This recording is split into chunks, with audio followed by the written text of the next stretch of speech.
Doing this. It's time. I'm clicking the go live button. I'm looking for my notes. I just pulled mine up. I gotta find them here. I gotta refresh my drive so I can pull up the notes. There we are. Ric Jorge doc. Weekly scrap. I'm really slowing. Hold up. Weekly scrap. There it is. Got it. Okay, here we go.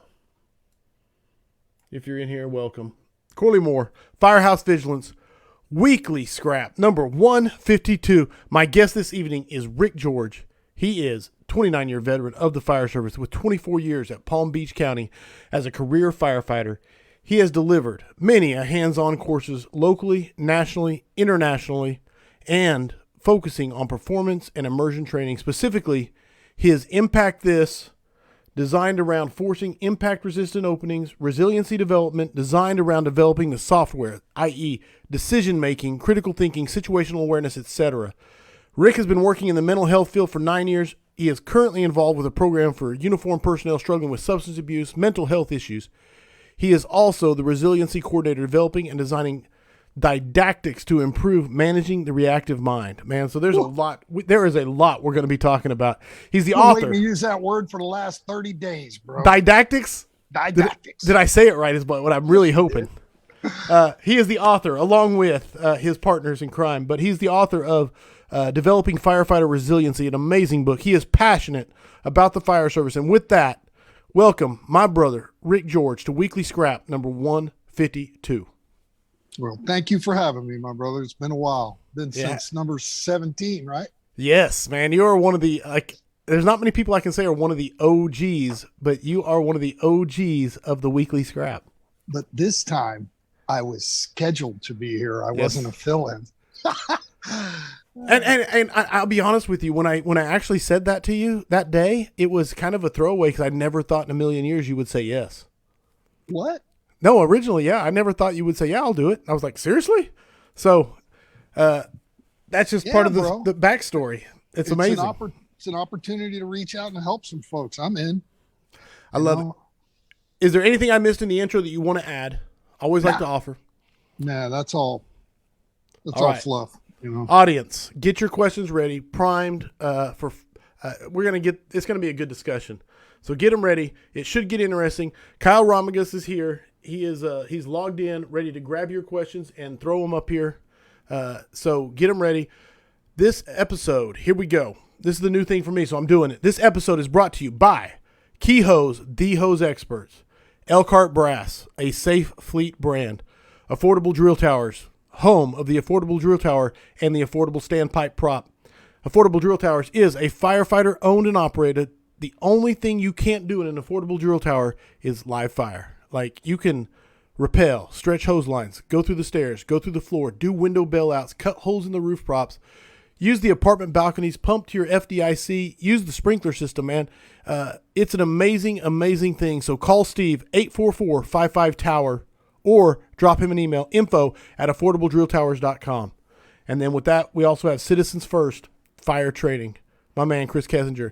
It is a firefighter, veteran-owned company committed to giving back to the fire service, authorized sales, service, and training partners of Amicus Rescue Systems. Citizens First provides training, tools, and equipment throughout the country with the proceeds supporting injured and fallen firefighters, their families, and FOOLS chapters nationally. So, aggressive firemanship saves lives, man. Think about Citizens First Fire Training. So, there's all of that housekeeping out of the way. I really do appreciate the sponsors who are going to let me upgrade and things like that. So with all that being said and done, it's time to dive right into this scrap. Ric Jorge, are you ready, my brother? Ding, ding. The techniques to develop better performance and mental health are your area of focus. That is correct. So, okay. So the backstory is, Okay. I never did this stuff as a way I'm thinking, oh, this would be a cool class. You know, I got broke. I got good and broke. And I was, I don't know, 16 years on the job, 15 years on the job. And bro, I was contemplating putting a bullet in my head And so to preface all that, I didn't do any drugs or drink because I've been sober, God willing, this November 35 years. Nice. It took me a little while. Congratulations. Thank you very much. It took me a little while to figure out every time I drank, I had an allergic reaction. I break out in handcuffs, and I'm an ugly drunk. It ain't pretty. And back in the day, I could do some damage. Now I just fall down, but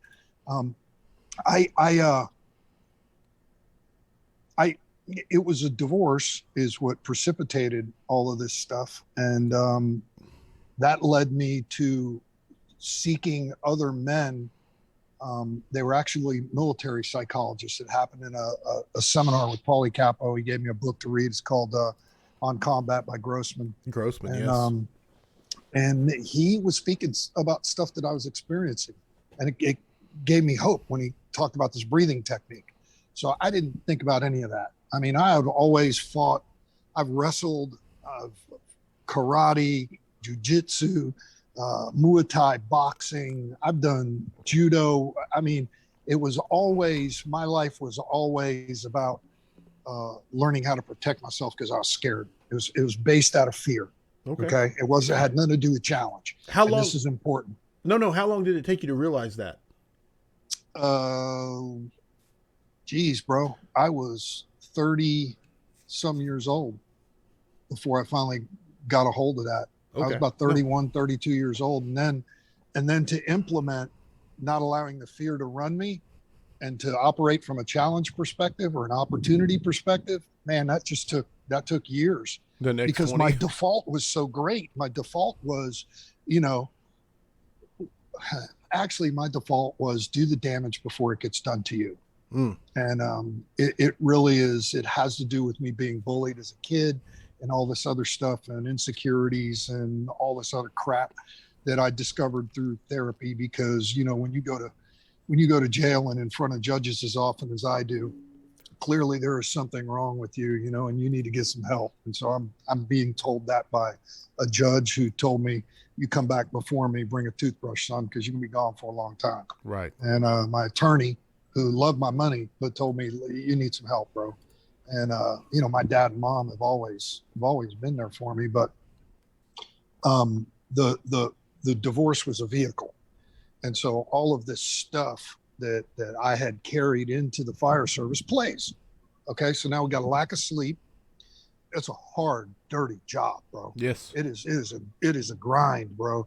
And you're doing crazy shit, man. You're cutting a roof or walking on a roof or a floor above a fire without the protection of a hose. You're searching, in through a window into the room right next to the fire room, searching for victims and then bouncing and going from there. You're moving hose into harm's way, and so there's a mindset that comes with that. And the crazy part is it starts to get normalized. It's just part of the job. It's no longer scary like it was in the beginning. It was guys would tell you, yeah, that was a thrill. Well, that thrill means that there's fear involved. And fear's not a bad thing. It'll keep your ass alive, And so, but just fear is not a good master. And that's what it was for me. So anyways, this divorce had to do with my foundation. My foundation was my family.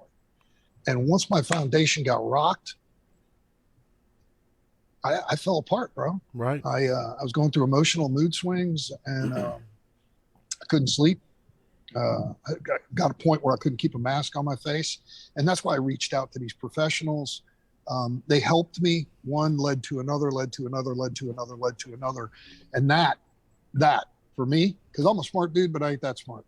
That's God's grace. He's just opening doors for me. I'm walking through them. I want to dig in. I don't want to interrupt. I don't want to break your flow. No, go for it. I want to dig. I want to know how well did you cover through the divorce and on the job? How well did you mask and keep it, according to you at least, under wraps where no one else knew what was going on? The anxiety part about the job, I did pretty good at masking it.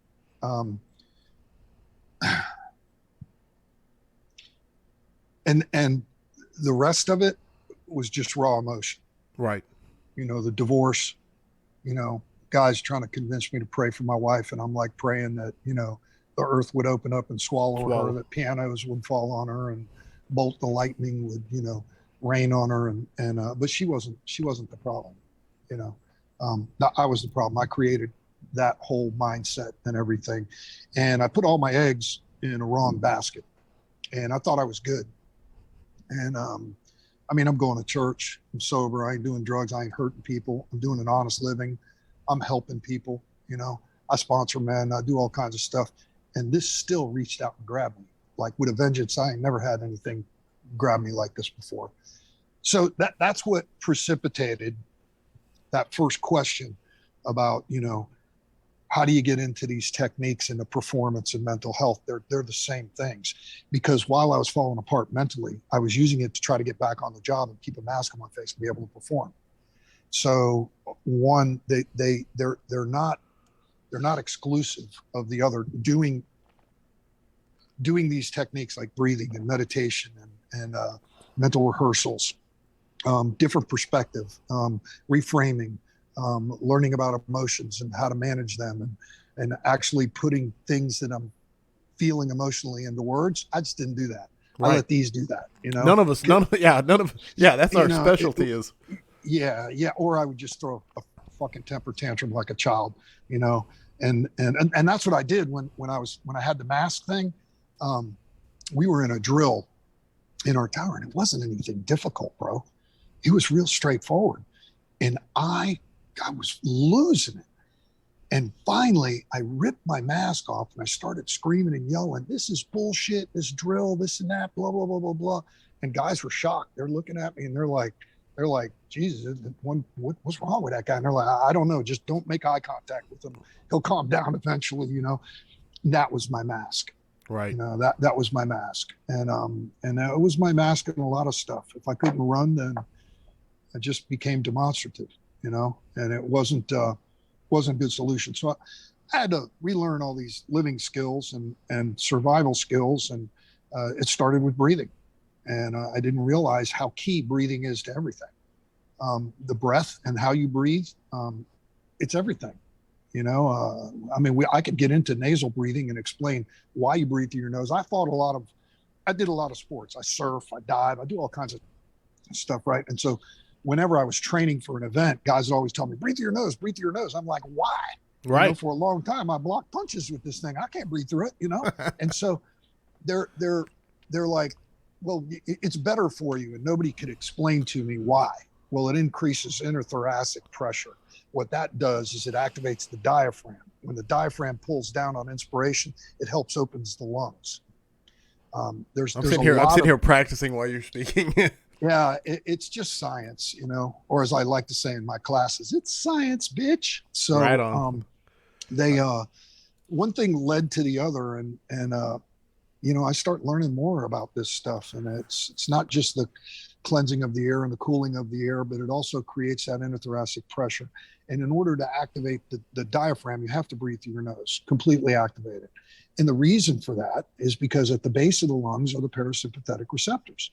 Well, that's what I want to get to when I'm starting to get a little sideways, right? If I'm starting to get anxious and sideways and whatnot, I want to calm down, because what I'm doing is I'm edging over into the sympathetic. I want to go to the parasympathetic, because that's where rational thinking is. You're not going to have rational thinking in the sympathetic nervous system. That is fight, flight, you know, and some other things. But so, I want to, you know, you want to try and get into the prefrontal cortex, you know, and keep you using speech and not falling into you know, your animal brain, or, you know, bird brain or reptile brain, whatever you want to say.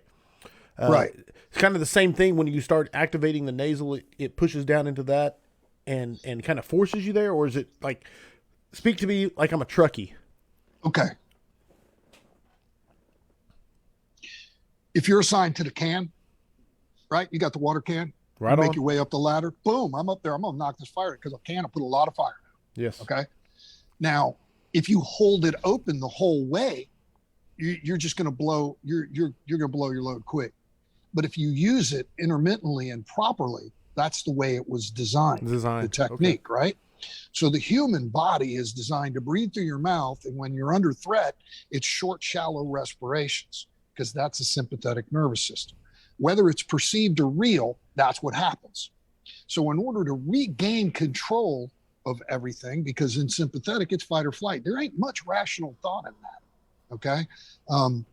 And so you want the rational, that comes back in the parasympathetic side. And that happens with deep breathing. So the can, if you open it up all the way, you're wasting it. If you use it properly, you can put a whole bunch of fire down, right? Well, it's the same way with respirations. Love it. Tidal volume is different. So in sympathetic, the tidal volume in the lungs is shallow and rapid. That's why you breathe through your mouth. But when you want to regain control of things, you increase your tidal volume to be able to access those parasympathetic receptors at the base of the lungs, releases the hormones that unlocks and allows the brain to think properly. That's it in trucking terms. No, I love it, brother. I breathe don't deep think you and could relax. Remember, right, moms used to say, take a deep breath, count to 10 before you say something. Yes. Before you say something stupid, Yes. little Ricky, count to 10, and I'd end up counting to like 50 or something. But she knew before neuroscience knew. Go ahead. A lot of wisdom from moms. Now, yeah. I've already missed a lot of, I want to try and catch up with some comments, but I've already missed a ton of them.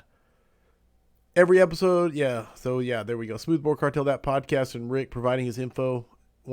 Saved one of our own, one of the most powerful podcasts for sure. I think they're talking about your original one. Actually saved one of their own. The message awesome. There. Sleep is probably, this comes from Rob Fisher. He said, sleep is probably one of the most important things we can do for our physical and mental health. Is shift work killing us? If so, what needs to be done in our profession? I'm going to come, that's a question that Kyle has pulled out. So I'll come back to that. Again, I'm trying to catch up. Robbie's a smart dude, man. He'll come up with some good questions. Without a doubt. One of my favorite people. Yeah. Science, bitch. That came from Daniel Sanchez. He was quoting. Faith Family Fire Service from Joey Hayes. I love you, Joey. Yeah, Awesomeness. Joey. There's a lot. Yo, Rick, come from Chris Kana. Todd Edwards said, I genuinely believe we need more fire service leaders that are honest and straightforward like Rick. Every new officer should have to spend a few days with this man. I cannot, and there's a lot of reactions with that, 100%. All right, that kind of catches us up. Everybody, I just want to tell you, the audience, I appreciate the comments. Sometimes they scroll past so fast, and then they're gone. Like, I can see them later. I just can't see them now. So I caught the ones I could. Okay, Rick, back to you. I do want to hit right to Rob Fisher's question, if you're good with that, and then we'll keep continuing. Yes, repeat it, because I'm old and forgetful. Sleep is probably one of the most important things we can do for our physical and mental health. Is shift work killing us? If so, what needs to be done in our profession to correct this? So, I agree. Sleep is one of the most important aspects of it. I'll give you a quick, not anecdotal, but it's actually a true story. Do you know James Gearing? Oh, yeah. Behind the Shield. Absolutely. So he interviewed Dr. I think it's Adam Paisley. I can't remember which one. He used to be he was a Navy SEAL. He was with the teams. He had the medical out, and he was really disappointed. So he ended up getting involved in medicine somehow, and people were encouraging him to be a doctor. And he thought, you know what? If I could become a doctor, I might have the opportunity to go back and be the first SEAL to be attached to a team as a team doctor. And that's exactly what he did. He completed. Well, the guys were all asking for what's that sleep aid? Is it Ativan? It's a sleep aid. I can't remember the damn name. Anyways, and he noticed all these guys were missing in sleep, and so he thought, let me run some panels and find out what's going on. And so, through his critical thinking, he comes up with these war fighters, and their testosterone levels are in the dump. They're like 200, 300. These are teens, 20s. And so they should be up in the 900s, right. You know? And he made the connection. Now, I remember my favorite quote was, he says, now I could have been justified, giving them testosterone. He says, but they weren't old enough. And I could see the headlines in the media, military using steroids to create war fighters. Super soldiers, right. Yeah. He started prescribing sleep, and their testosterone levels went up 500%. Oh, wow. So Robbie is absolutely right. Sleep, that is one aspect that sleep is very vital. The other is, in order for the body and the brain to regenerate, you need REM sleep, which is deep sleep. And there's those two cycles through there. It goes through different cycles, light sleep back to deep sleep, and deep sleep has two levels. rapid eye movement, non-rapid eye movement. In rapid eye movement, the brain regenerates itself. In non-rapid eye movement, the body regenerates itself. At the cellular level, it actually regenerates itself. So that's another reason why sleep is so important. And then his other part of the question was, is shift work killing us? It is. It is. It's an carcinogen. It's a type A, class A, whatever carcinogen. Back when the World Health Organization had some credibility in my eyes, they actually came out with this study and said that, yeah, sleep work or shift work is carcinogenic. That means it creates cancer in the bodies. Okay. And other than heart attack being the number one killer and cancer coming up a close second, lack of sleep, poor sleep habits, and stress increases cortisol levels. Cortisol levels are directly related to systemic swelling. That means your organs swell. Systemic swelling is directly tied to heart attack. And so that's one. And then all the things that we're exposed to and everything else, and then not being able to regenerate the body lowers your immune system. There's your cancer. Wow. Now, I want to know, because I mean, even in my own personal circles, alcohol. How much does it play into people trying to get sleep with alcohol, or even a coping mechanism? What's your thoughts on alcohol? Stephanie just sent me a text. She said, "Nice to see you speaking. Catching you on the podcast. How can she get a hat like that?" That's funny you would ask me that, Stephanie, because I'm wondering why in the hell Kyle ain't sent me some of that bling. Yeah, Kyle. I got the mug. I'm just busting his chops. I do like that lid though. That is nice. Smoothbore Cartel. So I'm sorry, repeat the question. Just alcohol. How much does it play into our sleep patterns? How much does it play into our coping mechanism? So let me preface this by saying, I don't think alcohol is bad. I've been sober 35 years, but when I drink alcohol, I'm bad. Okay. So I ain't got no beef with alcohol. A lot of friends of mine, a lot of my family does, they drink and stuff. And there's a lot of people that can drink respectably. I'm just not one of them people, and if you ever see me drinking, just go the other fucking way. So I think that alcohol, it's a depressant and it dehydrates you. So those two things right there work against you, especially people like us, we get certain gifts in the fire service. You feel good about yourself, you impact people's lives right away. And it's a very honorable profession, but you get things like sleeping disorders and stuff that are just gifts that you really don't want. So when you combine the two, people, I need a drink to relax and unwind, you're not creating the brain waves that are necessary for the body and the brain to regenerate itself. It's making it worse because you're actually dehydrating the body as well. So it's not a good thing. And I'm not talking about, a moderate consumption or anything. I'm just talking about man, I don't know about y'all, but when I drank, and there was a trifecta. Never mind. I'm just going to leave it at that. Right. So it wasn't, so I don't, I mean, you think you got a problem with alcohol, that's my business. I can help you with that. If you don't, ain't none of my fucking business. Y'all do what you do, but it is not the same. Sleeping yourself to drinking or drinking yourself to sleeping is not the same as falling asleep naturally and learning how to overcome these things to do that. Right. That's where meditation comes in. That's where that comes in, because that disciplines your brain for attention and focus. Whatever you're paying attention to and whatever you're focused on when you're going to sleep, if you can't go to sleep, you've been doing it for so long, you've created a default that's actually maladaptive, and you need to create a new one to overcome it. Wow. We'll talk more about that later. But I love it. I can't see the name. David McDaniel wants to know, what's your thoughts on CBD oil to assist in sleep? Have you messed with CBD at all, or what's your thoughts on it? I had a motorcycle accident, my right shoulder. I had to have surgery on it. But before I had the surgery, I tried everything. I had tried CBD oil, whatever it is. And I mean, there's kinds that come with the roll-on. A buddy of mine owns one of them companies and got the roll-on. Then there's the oil drops. I tried hemp oil drops. It did not work for me. I had to have surgery. But I do know men and women that have done it and it's worked for them. So that's what I think about it. Right on. Right on. I will get back to. I believe that Brian Arnold said. I believe that all firefighters should have an assigned counselor from day one out of recruit school, whether they ever utilize them or not. What are your thoughts? Is this the local Brian Arnold? This is OKC Brian Arnold. I'm pretty sure. Yeah. How you doing, Brian? Yeah. I understand the wisdom in that, but there's a but to that. It has to be somebody that has walked in our shoes, understands our culture, and they're not going to be freaking crying when I start talking to them about the heavy stuff. You know what I'm saying? I need somebody that I can trust. And the problem with that is, so in Palm Beach County, we have an EAP and you can go to it voluntarily. It's no big deal. And unless the department mandates you to go, they're not privy to any of the data, none of the info. It's protected by HIPAA.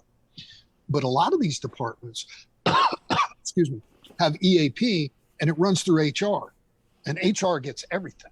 And so your career is on the line right away the minute you go to EAP in these departments. So there are some things, he is absolutely right. I won't debate that, but there are some things that need to be, they got to understand our culture, and it's better if they've walked in our shoes because they can recognize that, right? So if I'm talking to you, or like Brian's talking to, anybody but his son, because it doesn't work with family. Somebody else has got to talk to family. And so, and he's talking to somebody and they know what he's done. They know he was at the bombing. They know that he's been through the shit, and so they're going to listen to him because they know this guy's not going to judge him if he's telling them, yeah, man, I get it. I've been through that. I know exactly what you're talking about. Right. This is what I do. What do you do? And we can have an honest conversation. I think he's right. Very authentic. Just the authenticity. Kyle Romigus has a question coming to you. He said, Rick, my brother, can you educate the masses on why skip breathing is counterproductive and not the best way to conserve your air supply?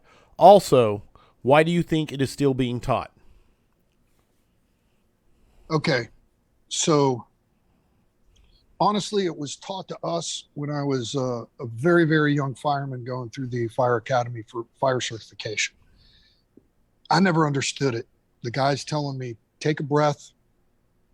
Instead of exhaling, take another breath. And I was like, yeah, I can't do that. I don't know how to do that, bro. That's not helping me, so I just pretended and just went along because what do I know? I'm like, maybe I'm just doing it wrong. I don't want, another bullseye on my back. Sure. I'm already the oldest guy in the fire academy, at 29, 30 years old. And I actually had hair. I had long hair and these guys are already after me, I can out pull up and out push up people. And anyways, I never really got a handle on it. Oh, look who's hiding. Say hi, Joe. How we doing? That's my wife, Joanne. Nice to meet you, Joanne. When she finds out that this is going around the country, she's going to be shocked. Hey, tell Joanne, thanks for sharing you this evening. Oh, hey, baby. Corley said thanks for sharing me this evening with him. He said thank you for sharing me with him this evening. Bro, you just got me brownie points. Big, big, big, big. That's a specialty. All right. So sorry. So skip breathing. My limited understanding of it is that you breathe in, and instead of exhaling, you breathe in again. Or as you breathe in, you exhale. Instead of breathing in, you exhale. It's one of those things. Never worked for me. Never did master it. Never could find anybody to really teach it to me. And my research has shown that by starving the body for air, even though you think you're working, subconsciously you're breathing harder and you're breathing more rapidly. So you're actually bringing in more breath. And that is from, I think it's Dr. Riley, who did the Riley rescue breathing technique, the hum technique. I think he's the one, and that's a freaking doctor, bro. I'm a high school graduate, and I ain't gonna argue with this guy. I just read research papers. Right. And the research shows that the breathing that we teach now is extremely effective. I don't see any research like that on skip breathing. I don't. So I like it doesn't work for me. And I know that not anecdotally, but the research, the information out there is you actually end up breathing in faster, which in turn using more of your air, right? Because every fire that we go into is a timed event. How long can you make that bottle last? That's how long you're going to be in the fire. It's a timed event. So, conserving it and using it properly is important. I've got an important question coming from Rob Fisher. He said, Yes. What brand of cigar is Rick enjoying this evening? This is a Perdomo, and it's a Connecticut, and it's a special, but it's a fat ring. It's nice. I was saving it just for tonight because I knew there would be some connoisseurs on the show, but it is a Perdomo, and it's very mild. I like it. Smooth, creamy. I dig it. My brothers in Texas are digging it too. Nice. Hector Corona said, my brother, we are taught to watch our brothers and sisters for signs of severe depression / suicidal tendencies. But how do we watch for a person that was acting completely normal, hanging out with his brothers, having fun, and in the morning we hear he killed himself? What did we miss? And it's a tough, heavy question. I don't know where you can go with that, but go with it. So,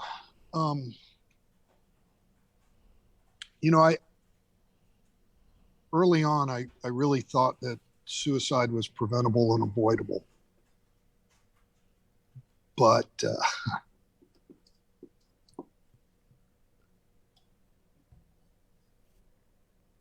I know men that have taken their own lives, and nobody was going to stop them. Nobody was going to stop them. I think that, Hector, when men like us, when we get it in our mind, we're going to do something, we're going to do it.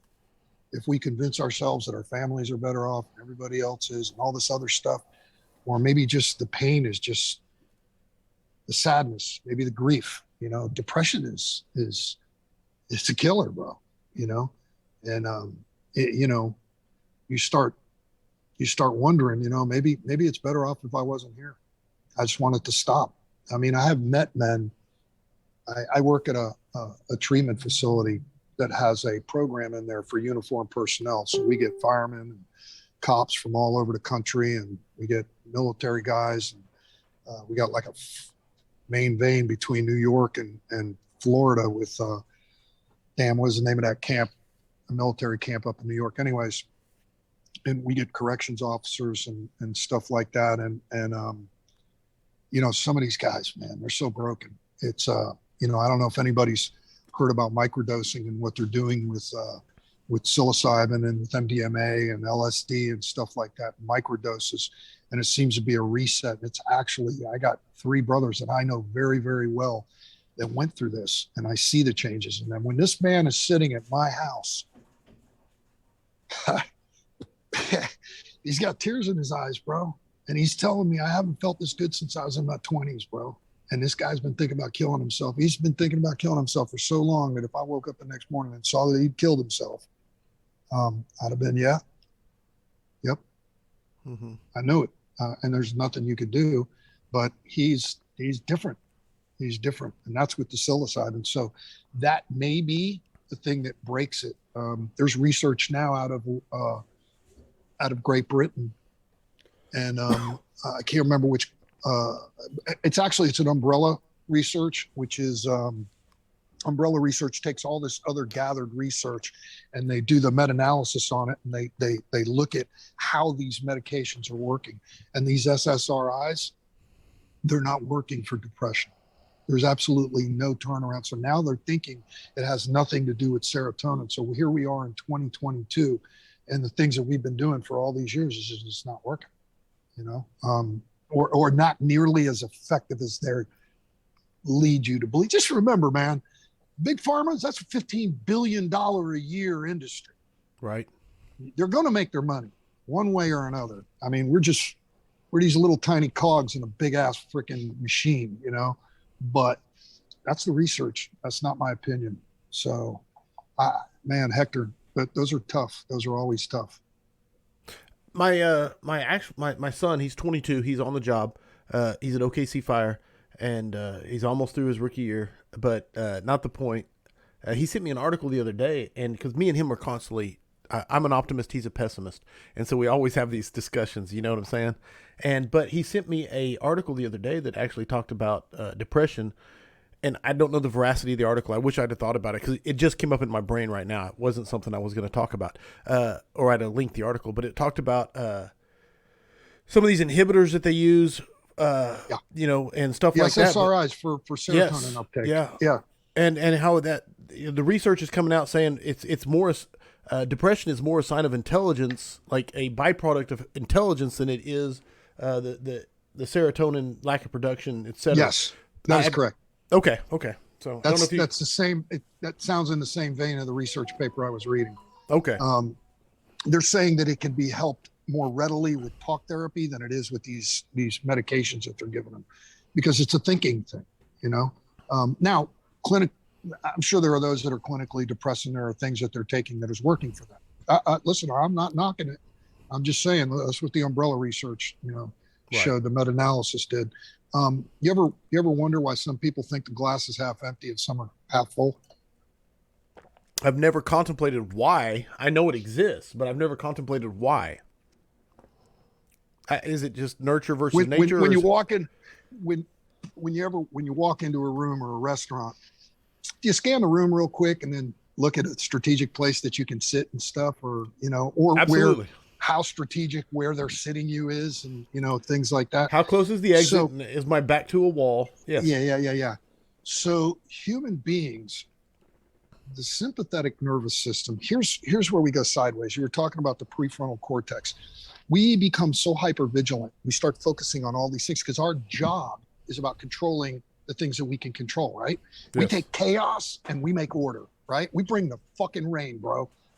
We save lives, and so we get caught up in this whole hypervigilant mindset, and it's fed by the sympathetic nervous system. Now, the sympathetic nervous system is designed for one thing and one thing only, and that is survival. Survival, right. And through the ages, it was always about making sure wild animals or the bad people didn't get you, and it was about safety and protection. There go, Maslow's hierarchy. That's the foundation of Maslow's. That's what it is. And so this is built into us. So we have a tendency of looking at things negatively, and not necessarily, let's call it negatively, like half full. It's only half full, as opposed to saying, oh shit, that thing's half full. Yeah, man, I'm all about it. Or it's half empty, instead of, well, how do we fill it? So when you get to that point of how do we fill it, that's when you've changed your mindset and going from that fear concept that I was talking about earlier into the challenge concept, because the challenge concept allows you to recognize that the brain is designed for survival through the amygdala and the sympathetic nervous system. Okay, what's the threat here? Is there a threat? If there's no threat, then I have an opportunity to grow. Then that's why you call it a challenge or an opportunity, because when I have the opportunities to challenge something and to grow, you take advantage of it. That shit ain't coming on its own. It ain't no YouTube video one and done. That is repetitive. Just like if you're dominant right hand chopping, you got to learn with your left hand. You have to be ambidextrous in the fire service. And this needs more attention than the one that you're already strong at. And so it really comes down to deliberate intentionality in your approach? Yes, I love that. I'm going to find a way to incorporate that in my talk tomorrow. Deliberate intentionality. I love it. Dude, I love this. Pulling up notes. I love the questions coming, but I also want to get to the notes. Hugh Long wants to know, is the microdosing, going back to the I'm going to psilocybin, I'll say psilocybin. Psilocybin, thank you. Is the microdosing being practiced as a treatment for these issues? Is it? Yes. Okay. Yes, it's being practiced for depression, traumatic brain injury, PTSD, some anxiety disorders, things like that. And John Hopkins, I think out of New York, John Hopkins is one. There's another hospital in Ohio, and they're asking for volunteers to come. So this is going to be mainstream. No, they're collecting when the it's data. going to be mainstream? When Big Pharma can figure out how to make money on it, it'll become mainstream. Right on. BJ Breacher said, Rick mentioned that the skip breathing isn't the breathing they are teaching today. So is Rick referring to box breathing technique or something else? No, something else. So box breathing, my partner, Dave Gillespie, he got very close with a guy named Commander Eric Potterat, who was he was the dedicated psychologist for the United States Navy SEALs BUDS program to increase their passing rate without decreasing their standard. There's a freaking novel idea. Yeah. So Dave's talking with him, and he knew about box breathing before, but he understands how Potterat incorporates box breathing, which is completely different. It's a count. So you inhale for a count, you hold for a count, you exhale for a count, you hold for a count, you envision a box. I teach triangle, which is inhale and then hold and then hum and then exhale. And so the breathing, those are the two main breathing techniques we do. And then there's another one that a buddy of ours teaches. Actually, the Thin Viking, Eric Brennan, with Yoga for First Responders, teaches, when we do classes, immersion classes, he does the yoga and he teaches you breathing on how to get through the body positionings and stuff, which is, listen, if you think yoga is weak, I got news for you, bro. You're doing it when you got that freaking belt around your waist, the shoulder straps are hunched down, you got a pack on your back, your gear is soaking wet, weighs another freaking 10 pounds heavier, and you're crawling through a hoarder house. Guess what? You're doing yoga, bro. You got to learn how to breathe through things, right? You have to learn how to breathe through body positioning and moving deliberately with the breath. So Eric teaches that. And then we got another guy, Eddie Del Campo, who does, we call it salvaje breathing. Salvaje is it's a Cuban slang for animal. Savage is what it means. And so he's a dive master, dive instructor, and he owns his own dive company. He was a Blackwater guy for our department when he was on the job.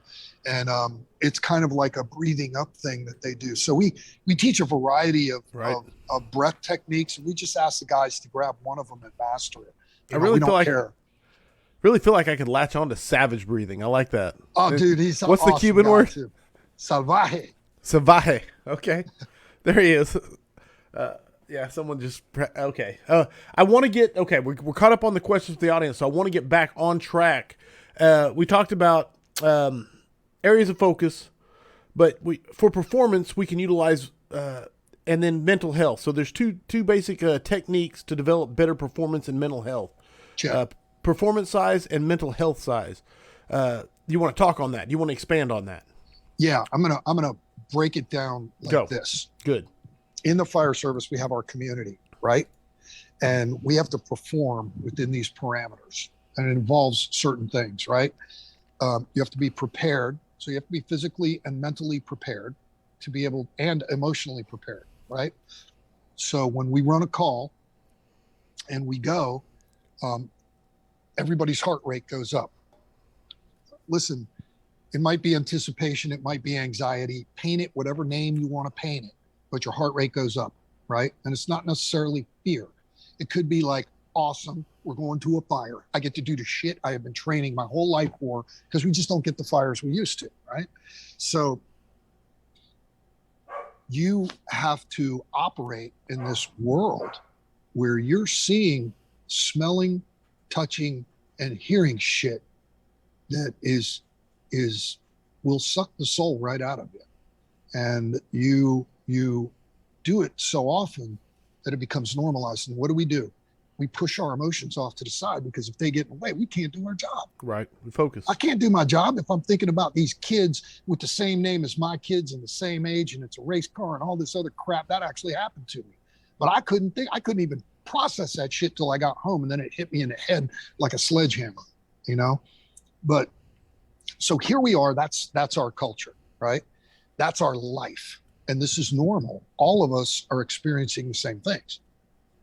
Now we leave and we go home, whole different culture. And what we've gotten good at, because we get to practice it so many times during a shift, we go home, there's no structure, there's no SOGs, no rules and regulations, no SOPs, no captain freaking telling you, well, I mean, your spouse, you know, but we ain't listening to them, right? Because we know better. Yeah. You know, No you come doubt. home, mama's taking care of the kids, and you're out, you know, you just pulled 3 kids out of a building or something, or saved a kitty or some shit, you know, and you're coming home, you want to tell her, oh, really? You think your job is so hard? But that ain't going to fly, right? But we don't know how to manage being in this relationship, accessing our emotions that we've been so good at stuffing and putting off to the side because we got shit to do, bro, you know? And now it turns into this bravado thing at first, and then eventually it starts gnawing away and eating at your brain. It And it's starts eating not, at your body. it's not accident. I mean, we shut down so that we can function, and Yeah, that's how we function. that's right. And then we go back in, and you transition back, or don't transition back into just normalcy, where it's like, I don't give a shit that the light is out in the kitchen, or insert that the garbage disposal is making a funny noise, because it doesn't matter. There's no reason to shut down so yeah, without a doubt.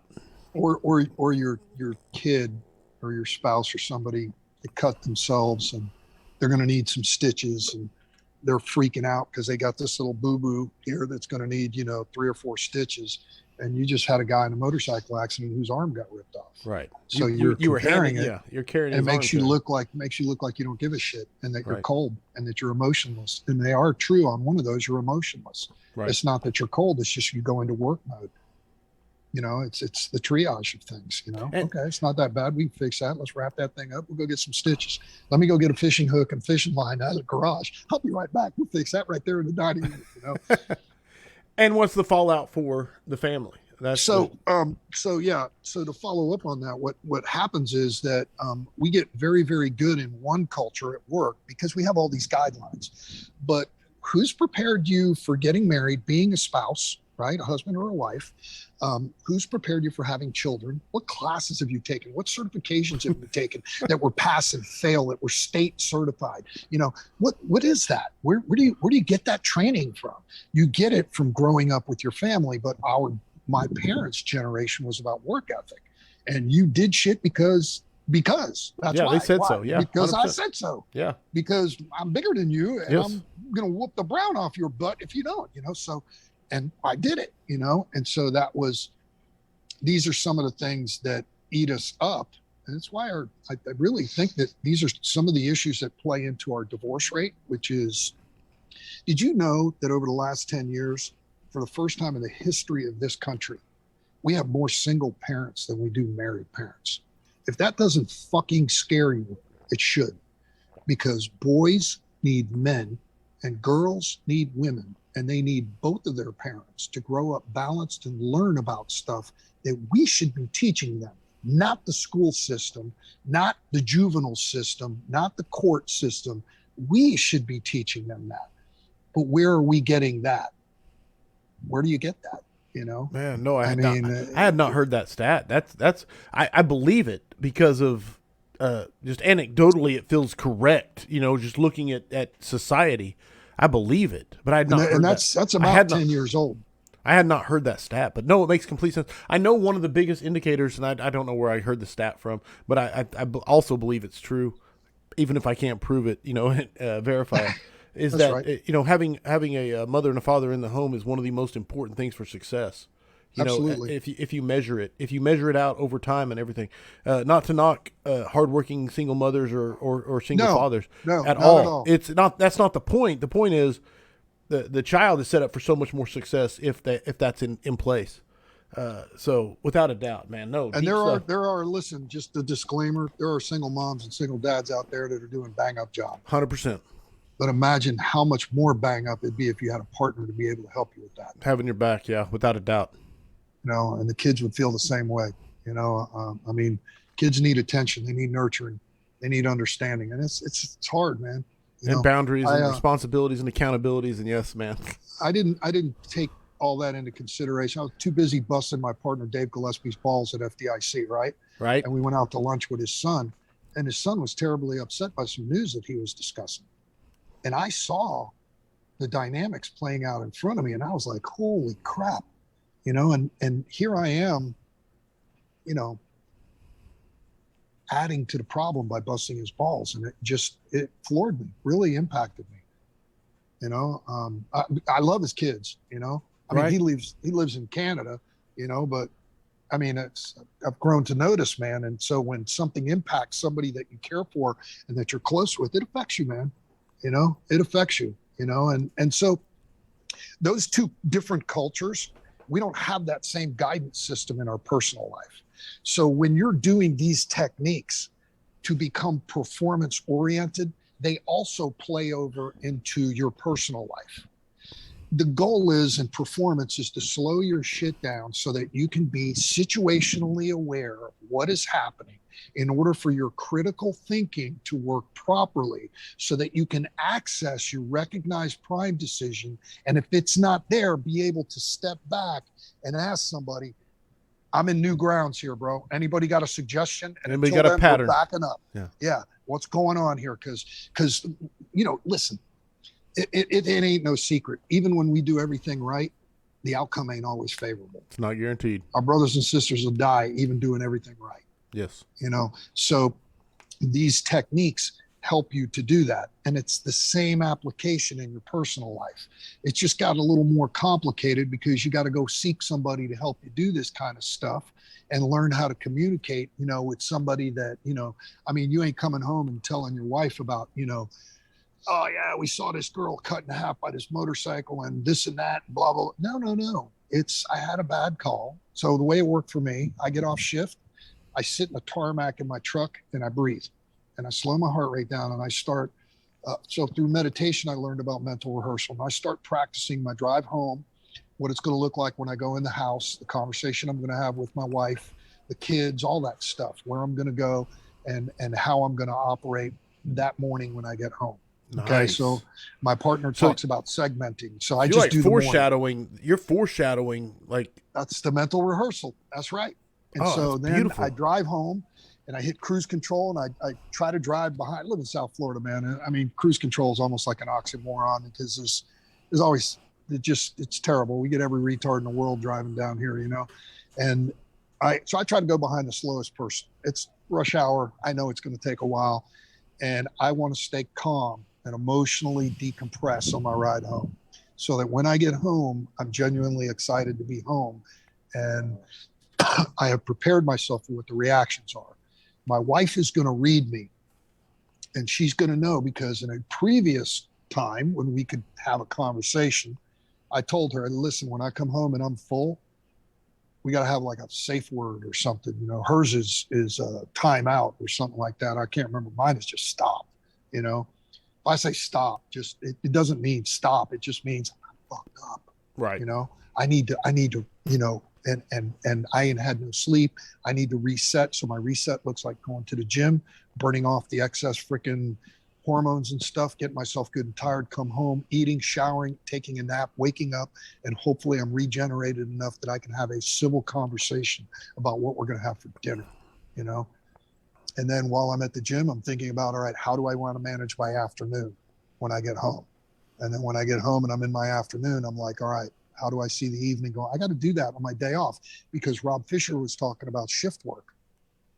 And what the studies are finding out is 24/72s are the best because if you work a 24/48, you come home, your next day, you're trying to reset, and you're just barely normal on your third day. And then you're going back to work after 3/4 of that day is done. Right. So they're saying 72 hours in between is the best reset for mental and emotional and physical. So I know that was a long way around that, but I love it. Chiron, I really do, man. I can sit here and talk about this stuff, especially the psychology of how we remain effective when normal people are losing their shit. Is what is kind of the layman's terms of saying it. But then there's spin out from that and the fallout from being able to be effective. I love it. I could talk about it for hours. And we can't seem to pull it off at home. No doubt. Not everybody, but I'm just saying, we've got some incredibly well-balanced people that work for us, but all of us struggle at one time or another. And some of us are blessed to have someone, at home who completely gets it and connects, and some of us don't. But even if they get it, how long can you kick a dog before that dog either leaves or bites you? Without a doubt. At some point, and that leads us to a whole other topic, which is input versus output. But we'll come back to that if you want. Okay. I know we got more on the 100%. I'm on your time frame. I have nothing going tomorrow except a Chiefs meeting, like 8 a.m. and that's not a big deal. So you tell me, you're on East Coast time. You tell me when you're done, and we'll just keep talking. Kyle Romigas asked this question, and I love this question. But he asked, can you talk about why Lieutenant Colonel Grossman's book, specifically on combat, is very relatable to the fire service, please, sir? Yes. So he talks about the changes in the brain. They did a fMRI, which is a functional magnetic resonance imagery, and he could see what parts of the brain lit up when it was activated by stress, non-stress, all this other stuff. So they're much better at it now. Now it's called mind mapping. They don't need to do fMRIs, but that's actually what we do in our program for the men and women that are coming into our program. They do a mind mapping, and they can see how many concussions you've had. If you've had a TBI, they can see how long you've had it. They can see if you're hyperfrontality, which is a hypervigilant state because your prefrontal cortex. And there's a lot of things that they can recognize. So Grossman's book opened my eyes to how the brain changes. It's like being immersed in video gaming. He compares it to that. The brain actually alters and changes. So these kids, some of these parents that are at home with these kids that are online gaming, and they're on it for hours, right? And when they get off, they're like rah, rah, rah, irritable. Or there's a period of time where the brain has to go back to normal, and that's going to take time when they're done video gaming. That's why it should be limited, even for adults. It just happens. That's what happens. That's called immersion, and that's why we call our class immersion training, because it lasts 24 hours. So you're immersed in something. When you're immersed, it has an effect. It can have a negative or a positive effect.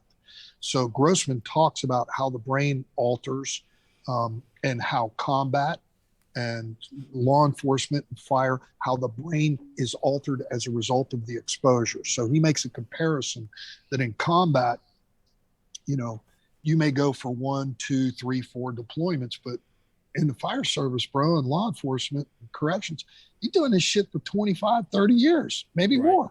Right. Even if it's 15 years, it's 15 years of this repeated exposure, with all these maladaptive behaviors. And now you've just created a neural pathway that's so strong, it's your default. And it's not a good default. And so that's the reactive mind that they're talking about.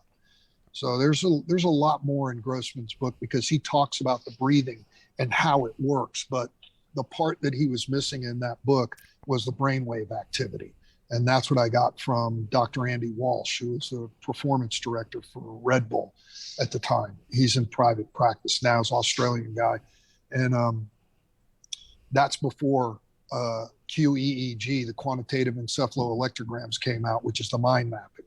So Okay. they were doing it through different ways, but it was very cumbersome stuff. Now it's a cap they put on your head and they measure it. And it's actually pretty freaking cool. They're doing EMDR while Right. while you're mapped, so that they can see what the effects are on the brain. Oh, wow. I mean, technology and neuroscience just retarded cool the way they're coming across with some of this stuff. So those are a couple of the high points of Grossman's book. There's other stuff in there too. He talks about taming the puppy. That's some of my Dave likes to talk about that. Gillespie likes to talk about taming the puppy. And I it's a long story how I met Grossman. I actually stalked him. I'll be shameless about that.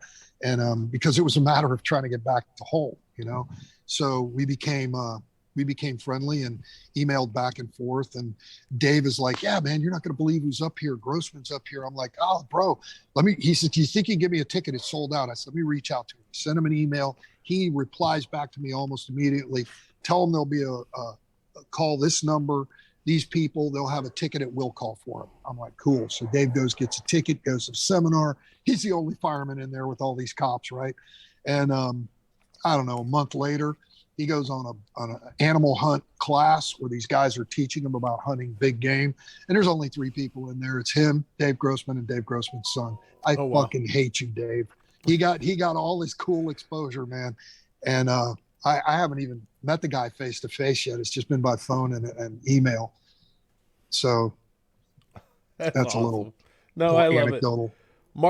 Mark J. Rossi asked, can you explain the humming technique you mentioned as part of this breathing technique?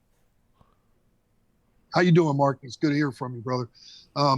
Yeah, the hum technique is, so humming is one of these things that the body finds it soothing. It's like a rocking chair. If you ever notice, some people will rock, That's why dancing movements, some people enjoy slow dancing because it's rhythmic, and it's soothing. And humming has the same effect on the body and the mind. It's a soothing effect. It also helps prolong the exhale. So instead of the hum, you can exhale through pursed lips. And it's prolonging that because you're increasing the tidal volume. You're breathing in deep, and then you're prolonging the exhale. It pulls on the heart. It alters the SA node. It doesn't alter the SA node. It eventually slows the SA node down because it works through the vagus nerve also with releasing acetylcholine down the spinal column and affecting all the necessary things to slow heart rate, blood pressure, respiratory rate, improve the ability for memory, vision, and the ability to be able to think and regain your ability to think And rationally. it is physiological. It is not just psychological. No, it's physiological and psychological. It works both ways. Both ways, yeah. Okay. But it's not just the one. It's not just a mind trick. No, Yes. right. Yeah, no, it's not a mind trick. This shit's legit. They've been doing it in like these Buddhist monks and stuff. When you hear them all doing that hum technique is a soothing and resetting. And it actually goes as far as brainwave activities. It puts your brain in a certain wave frequency. And they try to get it between the theta wave and the alpha wave, and that's where the brain is its most suggestive. So that's why we teach meditation, to teach guys how to hit that wave, because when you're doing a mental rehearsal, you want to make it as realistic as possible by incorporating the senses while you're in between those. So you recognize it because you've been there. And so now you incorporate it in that mental rehearsal where I'm sitting in the back on the tarmac in the back of my station getting ready for the drive home. And it's actually the brain is recognizing this. So when things start coming up, it's like the brain's like, oh yeah, I've been here before. This is what we're going to do. Right. That's why it's a mental rehearsal. That's how you gain ground, That's awesome. I got one more coming from Rob Fisher. He said, another question for Rick, and then I'm going to get to some external versus internal. But do you think peer support in the fire service is a result of societal changes towards individualism? If I got that out. Rob, you may have to clarify. Yeah, you might have to clarify a little bit. So do I think it's a result of individualism? I think that has a part in it. Think about it. I'm going through the fire academy. They're like, figure it out, bro. Right.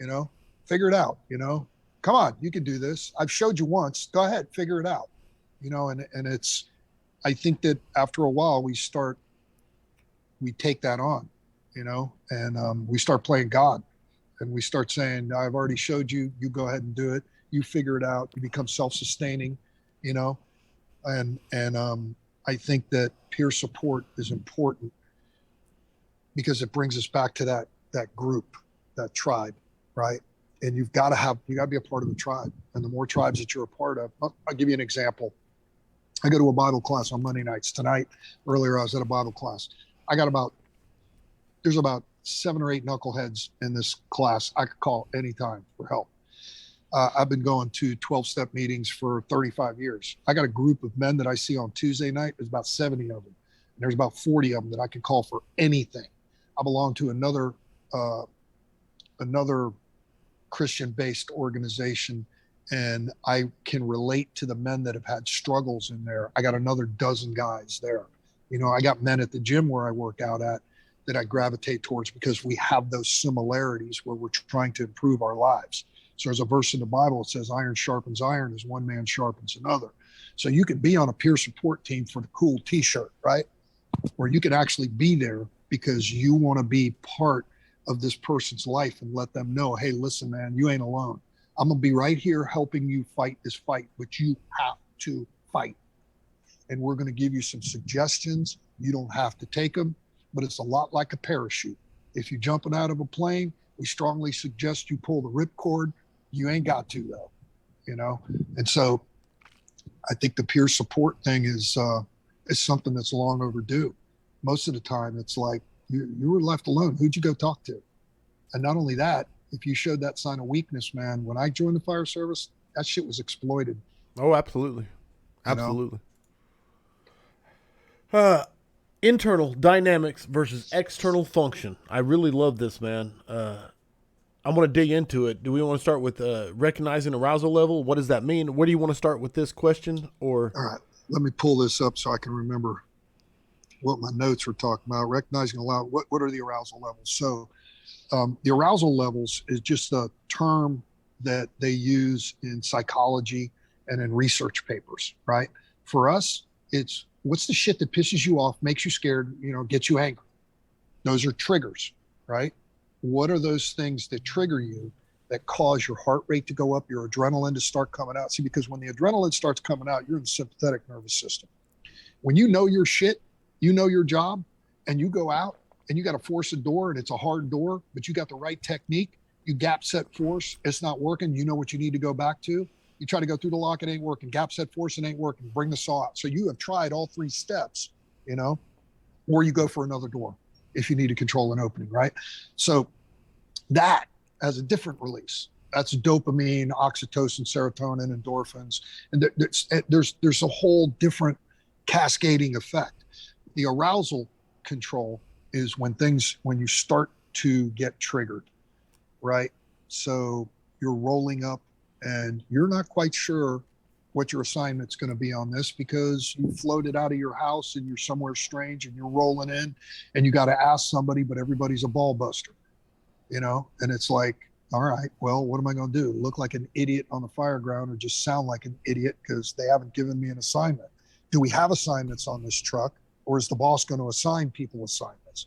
Some seats have assignments. Sometimes you go someplace, the boss gives the assignment because maybe the senior guy is better at doing something else, or the junior guy is, and so that's a guy that knows his people. He doesn't rely on the seat, So being able to catch yourself doing that, take a deep breath and go, no, a responsible person is going to ask the question rather than jeopardize the safety of my crew. They won't make fun of me. That's fine. Have at it. I got thick skin. I can take it. Ain't no big deal. Another one is, when you come home, and your spouse says those, 4 words, we need to talk. Most men's hair is going to stand up on the back of their neck like, oh, Christ, here we go. We talk about my emotions and my feelings and intimacy and all this stuff. I just want to take a nap. Being able to control that stuff rather than go off the rails is very important. And that means you're going to have to learn how to reframe the way that you're thinking about certain things. And reframing is a process, man. It takes time. There ain't no fucking shortcuts in none of this. How long you been on the job now, Corley? I will hit 26 next February, so I'm 25 and a half years. Remember when you were 26 months on the job? Vaguely, although it's getting farther away, but yes. You're a different animal now, ain't you? I knew everything back then, I promise you. But your level of comfort has changed significantly. Absolutely. Because you have learned about the job. It's the same way with personal lives and arousal control. So that's what that is, and that's just the tip of the iceberg. Yeah, 100%. 100%. Reframing, man. Staying in the moment. Mindfulness, meditation is so important. And when you say meditation, like this is one of those words that firefighters really don't resonate with. You know what I'm saying? Yeah, but they do it all the time. Okay. So, and here's how it's done. You ever sit in front of your television at home and your wife is like, Corley. Yeah. And you're like, what? And she's like, can you not hear me talking to you? Well, clearly I didn't.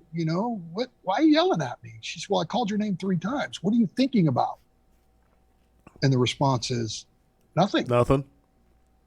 Because you weren't thinking about anything. Right. You were in a state where your mind was just thoughts were free flowing through there. And you probably thought about 50,000 different things, but you were in this thing where shit was just flowing. The ability to be able to do that on purpose, that's called a discipline. To be able to bring that up, that means you're training your brain to be able to get in that between that alpha and theta wave that I was talking about, right, and how to relax. It's the exact same thing, except you're doing it. Mindful meditation means you need to stay focused on what you're doing right then and there. And they teach you with simple little things like, here's a raisin. right? We did this program. It was an eight-week pilot in my department, mindfulness meditation. And the guy gave us a raise. He said, I need you to chew that 100 times. And I thought to myself, 100 times? A freaking raisin, man, you know? And so here we were chewing away. And he says, before you chewed it, you had to feel the texture of it, the taste of it, how squishy was it? You know, what were the sounds resonating in your mouth like? Where were your thoughts drifting off to? Were you concentrating on this or were you drifting? Now chew and focus on every chew. Now you're not going to do that on every chew, but the goal is the more that you do it, the more focused you can be on what you're doing. The difference between the mindful meditation on the job and at home is on the job, when risk goes up, focus goes up. When the risk is high, boy, you are freaking laser sharp with focus, sometimes to the point of tunnel vision, right? But at home, our focus isn't like that. It's not driven like that. So mindful meditation is a way to be able to learn how to develop that discipline in your brain so that you can focus on things, so that you can pay attention to what's going on. So we did a class in Atlanta, and during the class, I got upset with my partner and I handled it completely fucking infantile, right? And I had to do a lot of fucking soul searching about that, right? Because I wanted to make it his fault. Right. You know, and I had to think about all this shit and I had to get right, you know, and it took me a while. It took me a while. But if I didn't have the discipline to be able to look back, right? Because you get these sets of virtues that accompany these developments. That one is called a willingness and a humility to be able to recognize, all right, what's my part in this? Right. What did I do? Because I don't want to be right. I just want to feel right. I want us to be right, you know? And that takes discipline. And you have to have tools to be able to sharpen your discipline and your attention. And meditation is one of the ways that you can do that. Love it. Yeah. It's strong, man. I want to bring up the book, Developing Firefighter Resiliency, 100%, man. What an amazing book. You, Bob Carpenter, Dave Gillespie, and I want to give you a chance to talk about that book and say what it is and what it isn't, and or just in general, whatever you want to say about it to everybody with the questions they have. So the book has got some history behind it. I opened the show by saying this wasn't something that I created with the idea of teaching it or doing podcasts. It was created out of necessity. And then there was a guy out of Texas that put me and Bob Carpenter together, and his class, which is it's class development, right? And it's how to develop classes and how people learn and why classes have to be structured in a particular way. So he understood what I was doing from a different perspective than I did. So when we got together, it was a natural marriage. It worked out beautifully. Bob's an incredibly intelligent guy. And so then I ran across Dave Gillespie at FDIC, and he's like, hey, man, I've been thinking about doing this class. And I'm like, bro, you got to come to my room. I want to show you a PowerPoint. And so I did a no-no. I put in for a class at FDIC. It was impact-resistant openings. And at the end of it, I did like 20 minutes on the topics that we're talking about now, resilience. And he was like, oh my God, you got to hold my PowerPoint, shifted some things around and made it better. And he had been thinking about doing this. So there comes Dave. So now there's three of us teaching this, right? And it was getting good. And the reactions that we're getting from people are like what our brother from Texas was talking about, you know? I mean, we're making an impact on men and women's lives, bro. These people are coming up to us. They're still in touch with us. They're like, bro, that changed my life. You know, because they had these struggles and we were open about it. We normalized it because we're talking about it the way you and I are. Right. So I told them, I go, listen, we need to write a book. And they're like, ooh. And Dave had a book deal up already. I mean, Bob Carpenter already had a book deal up. And so he was our in, and we got into talking to them about doing the book. They got excited. And then all the fucking hard work started. You know, we started with Jones and Bartlett. That didn't work out well. We ended up going with fire engineering. And, you know, Mike Gagliano gave us some advice. He says, listen, I wrote a book. And it is the book. It's the book on the rule of air management. Right. Air Rome. management, 100%. Yeah, and that you could kill somebody. That book is like this thick. It weighs about 100 pounds. You smack somebody in the head with that, they got a TBI. So he warned us about the difficulty of several authors putting, a book together and trying to sound like one voice. Well, I'm thinking that's just some hokey Seattle bullshit. And I'm telling you, man, I started reading things and I'm going, oh my God, he's right. Right. Okay, this sounds like Dave talking. This sounds like Bob talking. And I sound completely different than them. And so we had to kind of blend it. But the subject matters and how we put the categories, and there is some overlap between Dave's and mine, but that's necessary because it's two different styles, two different examples, some different techniques in there. But we try to get a holistic view on this whole thing on developing resiliency and how to develop a class development, from the safety perspective. And Bob had handouts in there and examples and all kinds of stuff. So we wanted a simple, comprehensive book for the fire service. No fluff, no bullshit, under 200 freaking pages, softback, affordable, in firemanese, plain English. Some of it gets a little wordy, not too badly. It's like condensed milk. It's a lot. It's a lot. All of our research is behind every chapter. So if you want to delve deeper and see where we're getting our data, because some people are like, well, these guys aren't PhDs. I don't need a fucking PhD. I got the experience, and there are PhDs out there that will justify what it is that we're doing through their research. And we've spoken to many of them. And so we put it all together, packaged it. And we wanted to add a crayon to it. Bobby Holt said no. But No. firemen will start eating that. Then we got to put a choking hazard warning on there. He says, we wanted a crayon because at the end of each chapter is a blank page for notes, but I thought it would be a cool gimmick. He got overrode, That's how the book came about, because we wanted the right information to get out there, because there's a lot of people that think they know what they're doing and they end up creating further training scars on people that are already scarred, and it just, that's not, training's a place to make mistakes, but it's not a place to get scarred. Love it. I love that quote right there. I need to timestamp it, actually. You are quite the podmaster, bro.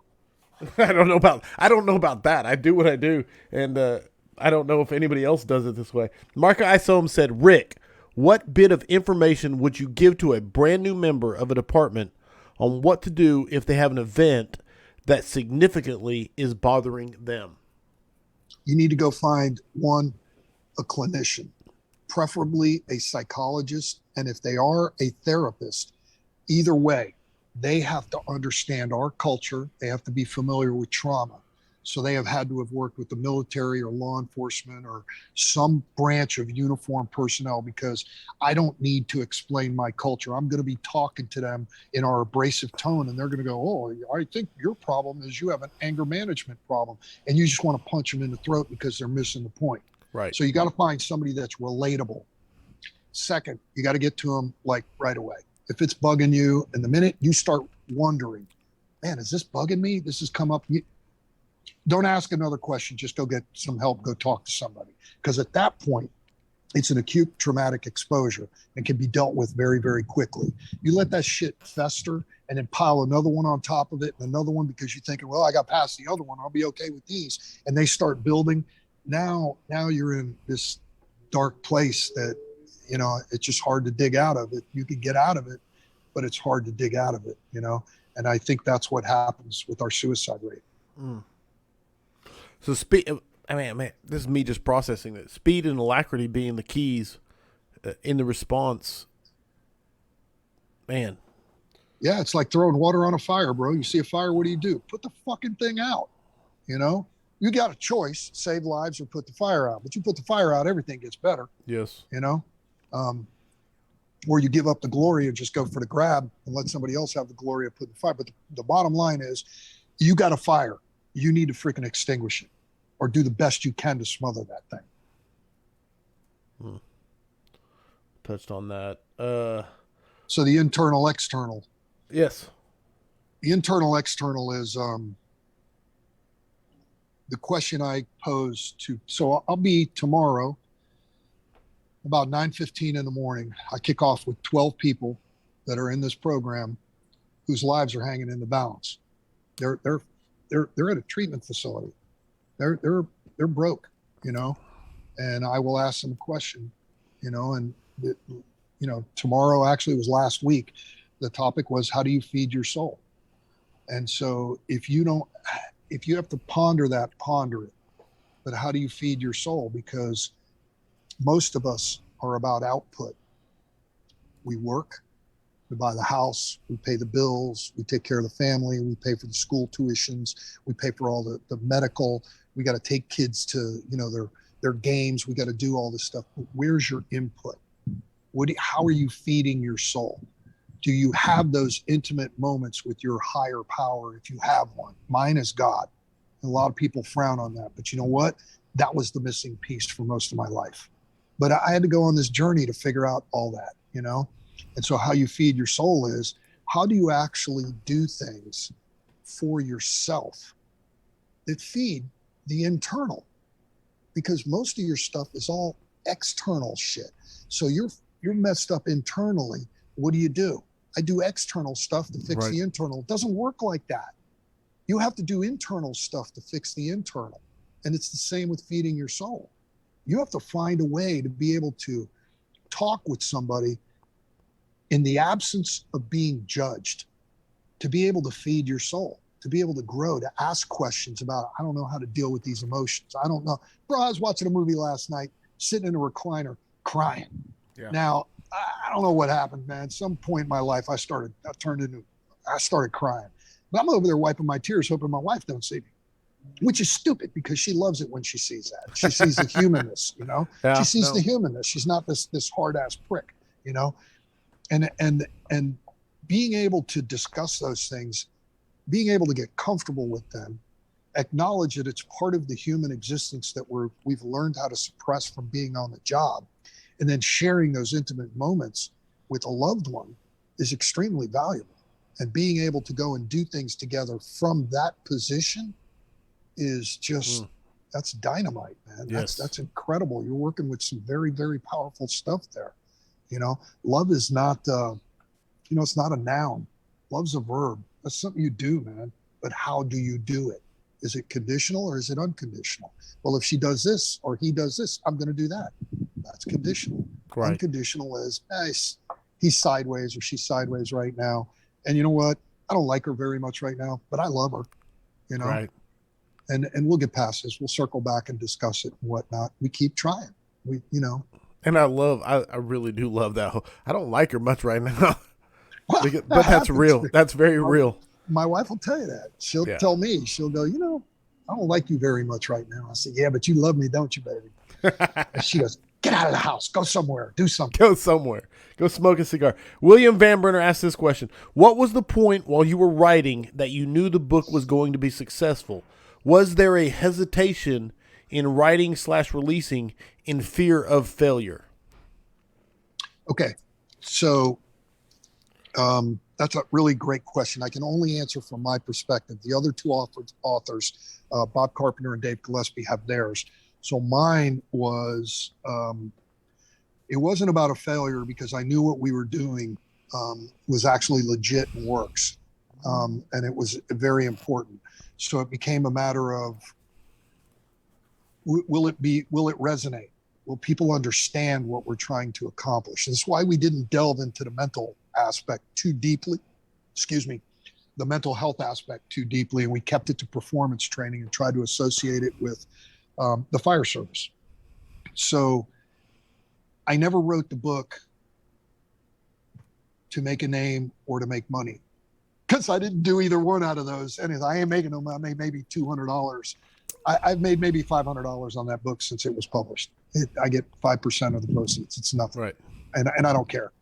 I did it because it was necessary. Right. And I think I can speak for Dave and Bob and say they have the same heart. It needs to be said. It needs to be written. And we're going to be the ones that do it because we're the ones that are actually practicing it.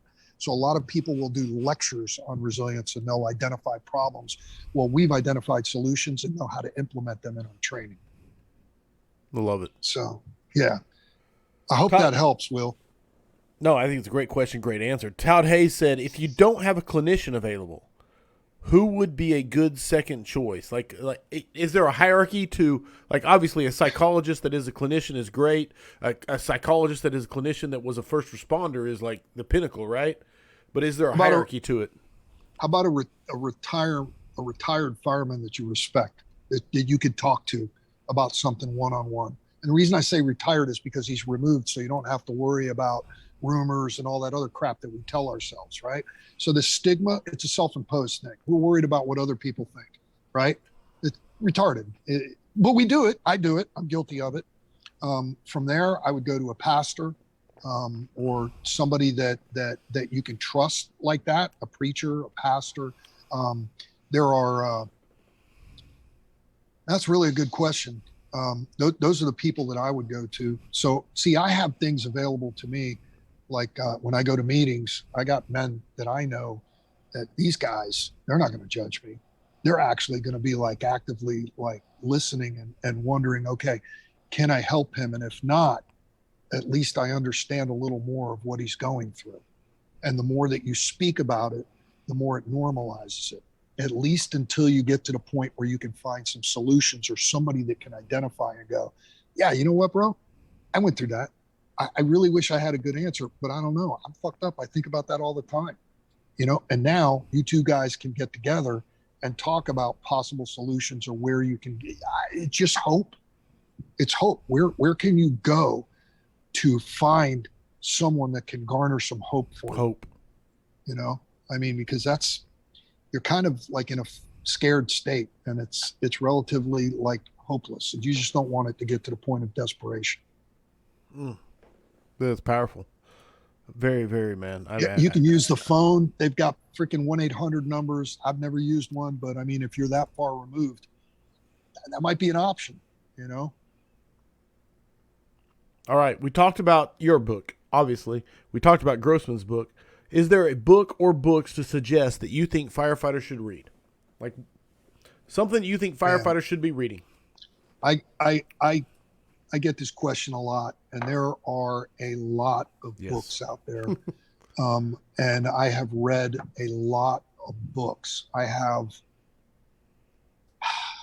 a wall that is 22 feet long that was a bookshelf, and it was filled with books that I had read. Wow. And when we remodeled, my wife was like, we got to get rid of some of these books. And I got offended because every one of those books meant something to me. Right. 100%. It's part of your soul. Don Shula wrote a book about how to become a leader. And all these books they gradually led me somewhere. So I got books from inspirational to religious to motivational to, you know, academic and they run the gambit. You know, Chris Brennan, I think it was The Combat Position is the book that he wrote. It was, I think it was through fire engineering. I can't recall. I believe so. That was a very good book. Fire Psych is another one. Michael Ashkin, Dr. Michael Ashkin. And I think that's out of print right now. There's a lot of books, man. No, what's his name? I love this question. I actually it's a love-hate with this question because every time I ask it, especially from a reader, I get books added to things I have to read. Does that make sense? Who was that asked that question? No, this is your question. This is a standard. Yeah, this is a so. Listen, standard. My memory is great. My recall, not so great. You know, so there are guys out there. I'm trying to remember his name. It's embarrassing. I can't. He's the chief at the colony. Yeah, Scott Thompson. Yes. He's got a great book, man. Functional Fire Company. Book. One of my all-time favorite books. Yes. Frank Viscuso's written like a ton of books on leadership and stuff. The thing is, if you're going to read a book, be prepared to implement some of the strategies in that book in your life, because the answer is not going to come from just reading a book.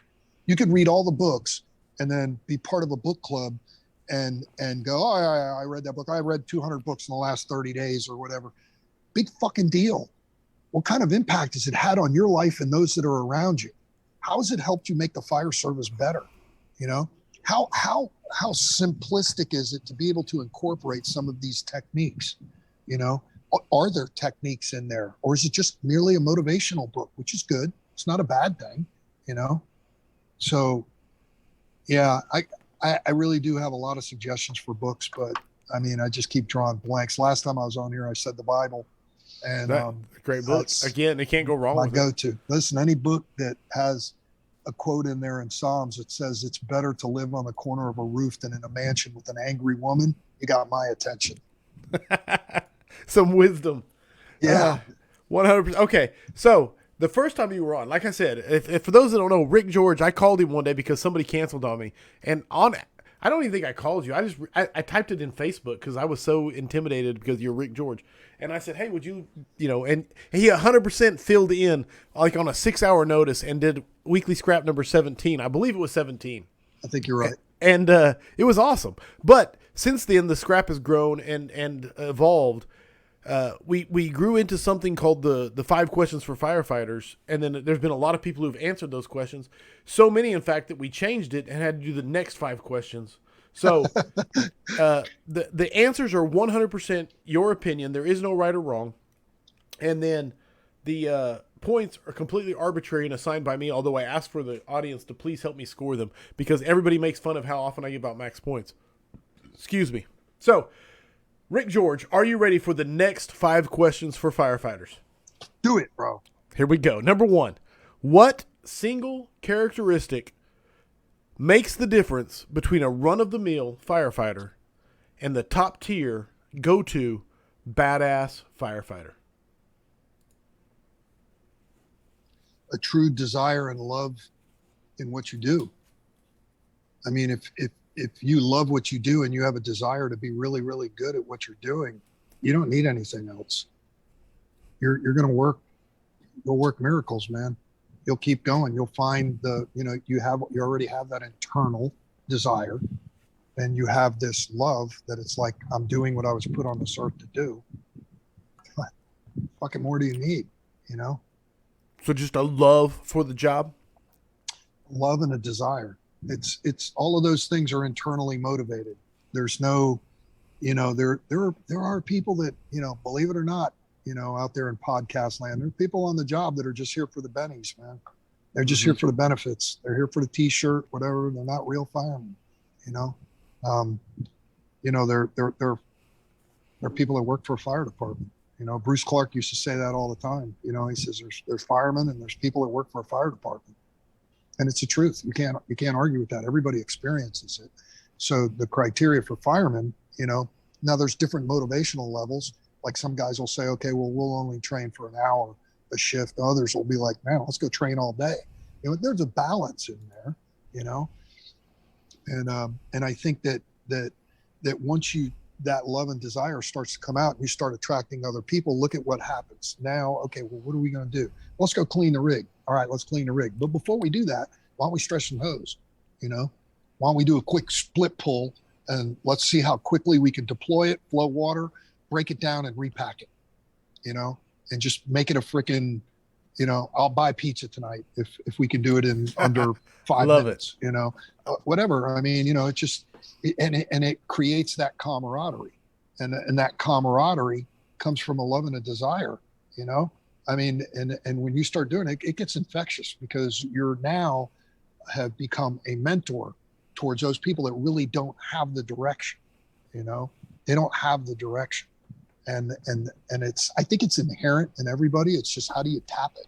No, dude, I love that. I love that it's inherent. And I really do agree with that. And that resonates with my soul. William Van Brenner said, max points, exclamation point. I think that's the first time I've heard someone say love. When you say love and desire, I think it is the first time I've heard love and desire. I really do. Yeah. There's a lot of scrappers out there that may correct me on that, but man, max points on number 1. Cool. Number 2, if you could go back in time, I'm really excited for this question. I'm sure you've heard it before. But if you could go back in time and give yourself one piece of advice as a rookie, what would it be? Oh. So this is a tricky question, and it had to do with our system. And Okay. our system was broken. There was no station bidding. You were stuck, you know, and seniority took all the best jobs, and there was no open bidding. People got picked. And so I was stuck till I was 13 years on the job on a rescue. And it ain't a heavy, it's an ambulance.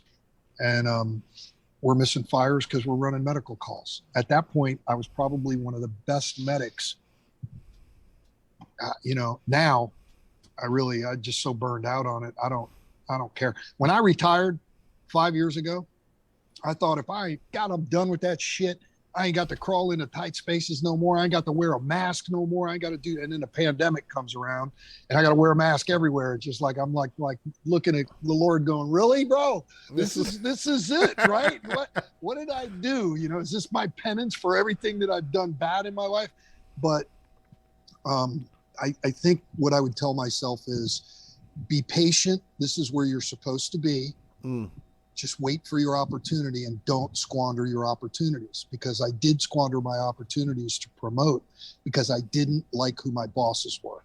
And so I was so arrogant that I said I would never work for them under a command position, because that guy's a chooch. He couldn't find his ass if you put one of his hands on one cheek and a map on where the other one was. The man can't lead a dog on a leash. He definitely ain't going to be leading me. And that was my attitude, which is a shitty attitude. Literally, what you chopped your nose off? That's right. Yeah, just to spite your face. That's right. Just Yeah. to spite my face. Yeah, No, it's one of my biggest regrets, not promoting often and frequent enough. Don't you know I got a light going out here now? Dude, 100%.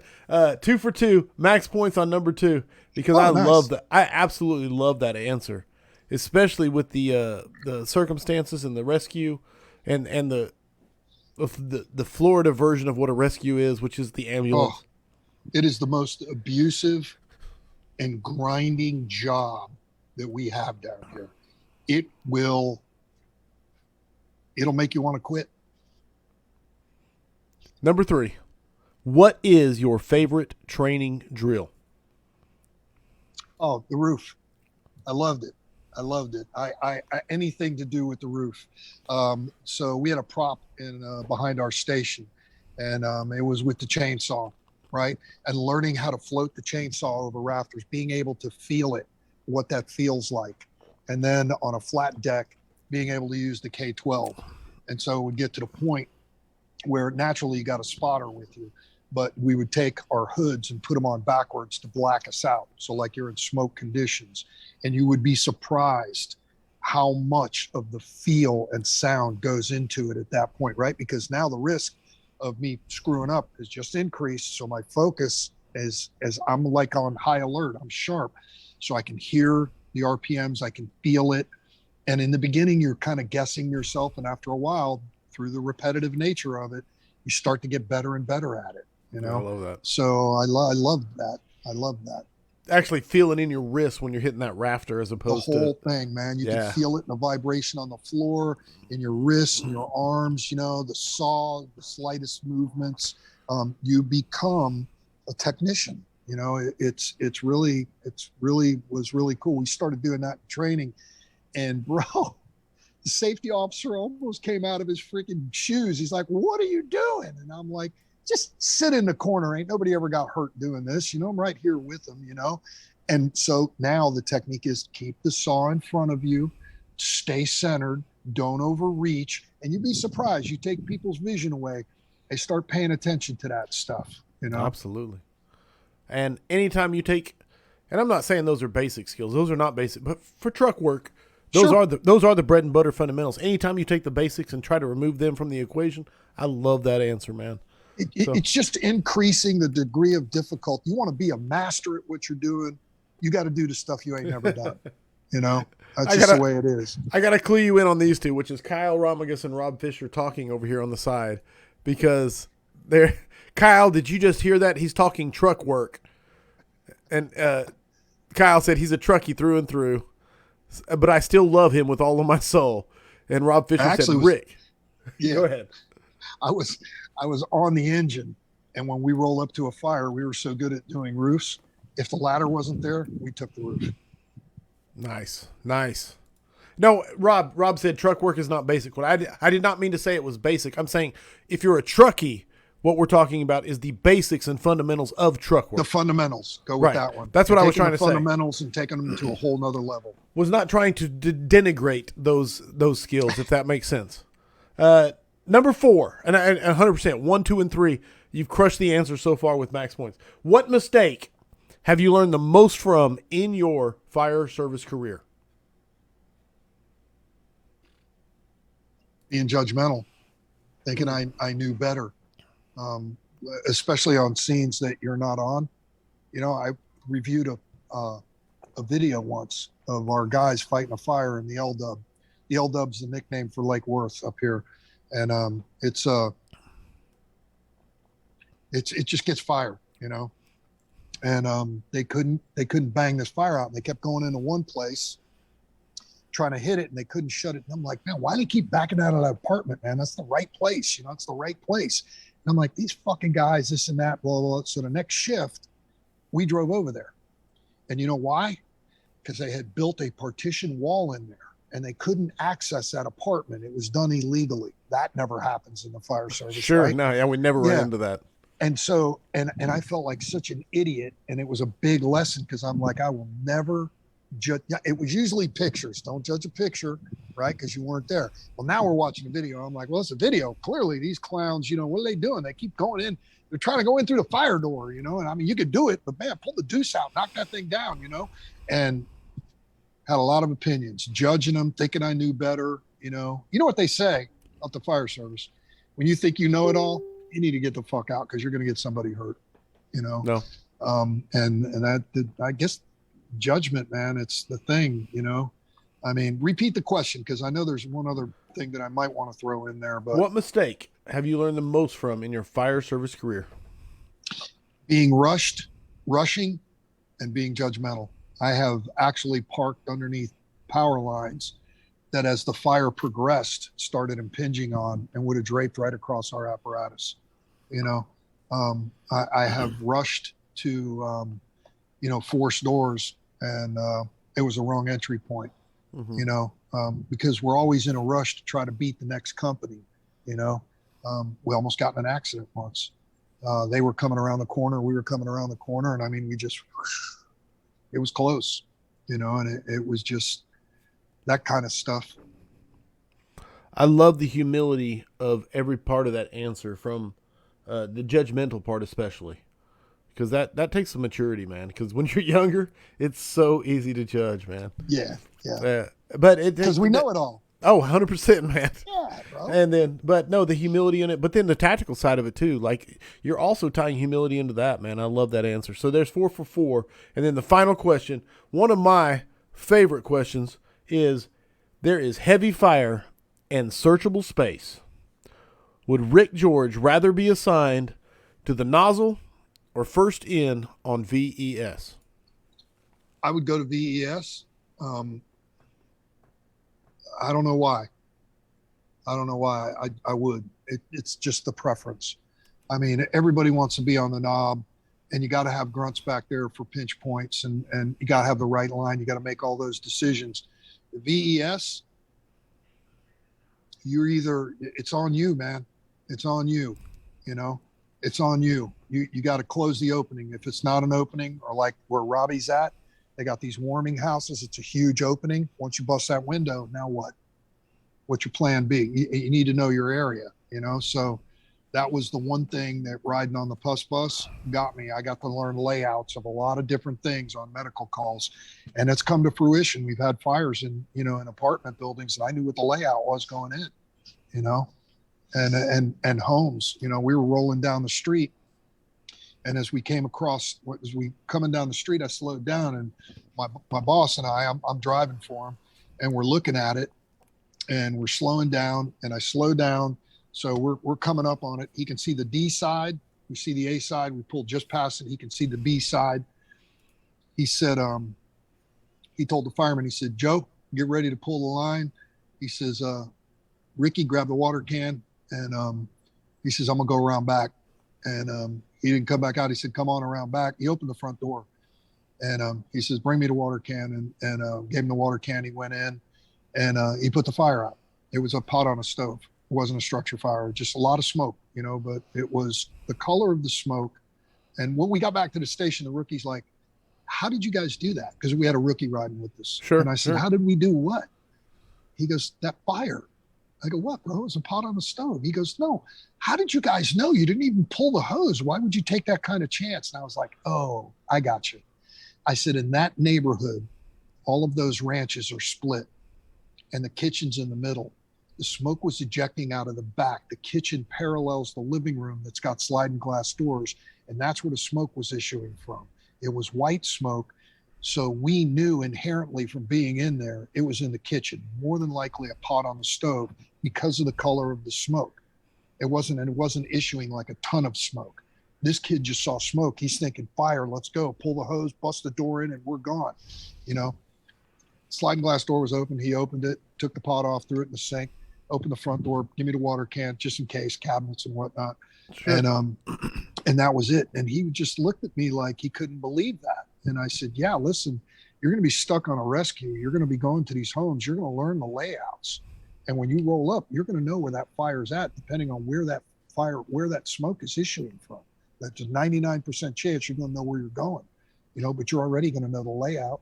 So when you go in and it's freaking blackout conditions, you're going to know how to feel around and where to get to, you know, and where we going to find our victims through the path of travel that they most often come from, you know, and where's a fire typically going to be? I mean, unless they're a smoker and in bed, or it's right. You know, a heater, which in South Florida, we don't get a lot of, but, you know, but most of fires will start in a kitchen, you know? So I said, those are some things that, you know, and he didn't recognize that. We did. That was one of the things I, you know, kind of introduced him to. I didn't even really give it much thought. It's just kind of those things that you learn on the job. Absolutely. To learn how to put into words and, you know, Kyle said, boom, the guy that tells you that experience doesn't matter doesn't have it. That's right. And no, it's 100%, man. That's right. But if you don't think experience matters, try getting some. It's a great, hold on. I got to timestamp that. Give me a second. I got to make my notes, okay? Because there's some. Hey, I'm going to pull up some stuff here while you're talking. I'm not trying to be rude. I got a bunch of text messages from people here. So anything you want to share, go for it. I want to hear it. Let me see what these boys are. I'll put you on the spot. I want to share it. Holy crap. Look at all this. Okay. I got Stephanie's. Houston Parks. Houston, good to hear from you, brothers. Houston was captain on special ops for a long time. Love it. For Palm Beach County. He sent a text out. And Daredevil Dave Gillespie loves the visit with Joanne, cameo appearance. Likes a podcast. My boy Lee Forshner. A lot of you guys know Lee Forshner. Lee Forshner, so I'm going to stop here for a second. Go. He was a guy that a lot of people thought he was faking the PTSD thing. And he not until recently, and I think it's been 6 or 7 years, has he walked into a firehouse and been relatively comfortable. He actually went back to FDIC, and it was a win. I mean, there were some uncomfortable times and stuff, but it was a win for him. This is how it affects you, right? So that question about, you know, getting some help right away, because if you don't, it will rob you of your love and joy and your passion for this job. And you won't be able to go back to it. And you'll feel like I'm done, I'm full. You don't want to do that. Lee fought for 6 years before he could finally get his high-risk disability, and he got it, and through the PTSD bill. But he got lucky. He went and met this band, and they played music, and Lee was one of the bagpipers for our pipes and drums. And, you know, I mean, the parades and stuff is great, but a lot of the times these guys are doing funerals and memorials and shit. So, you know, he loved playing music, and he had to normalize that again. Well, this band interviewed him, and they're like, man, play with us. So he ends up playing with these guys, and they start touring all over Europe and everything. And he played, I think 9 years he played with Dropkick Murphys. So, and he's doing well. Him and I go out and do some workshops from time to time. We did one up for our brothers up in New England. And it was good. We did another one in Texas, in San Antonio, that was well received also. Nice. Who we at here? Oh, Daredevil Rob Ramirez. My man, Rob. He's got Macho. a 2-day-old baby, bro. His Nash. son, his name is Nash. Yes. Yeah. He says Happy yeah. 2-day-old Nash. Yes. Yeah. I don't know what that's called. 2-day birthday. Yeah. And then there's Daredevil Kyle Rogamus on there. And Jason Blasi. Yes. Jason Blasi's with Miami-Dade. He wants to know if he can come up tomorrow to sit in on the groups that I'm doing with these guys. And I'm writing yes, of course.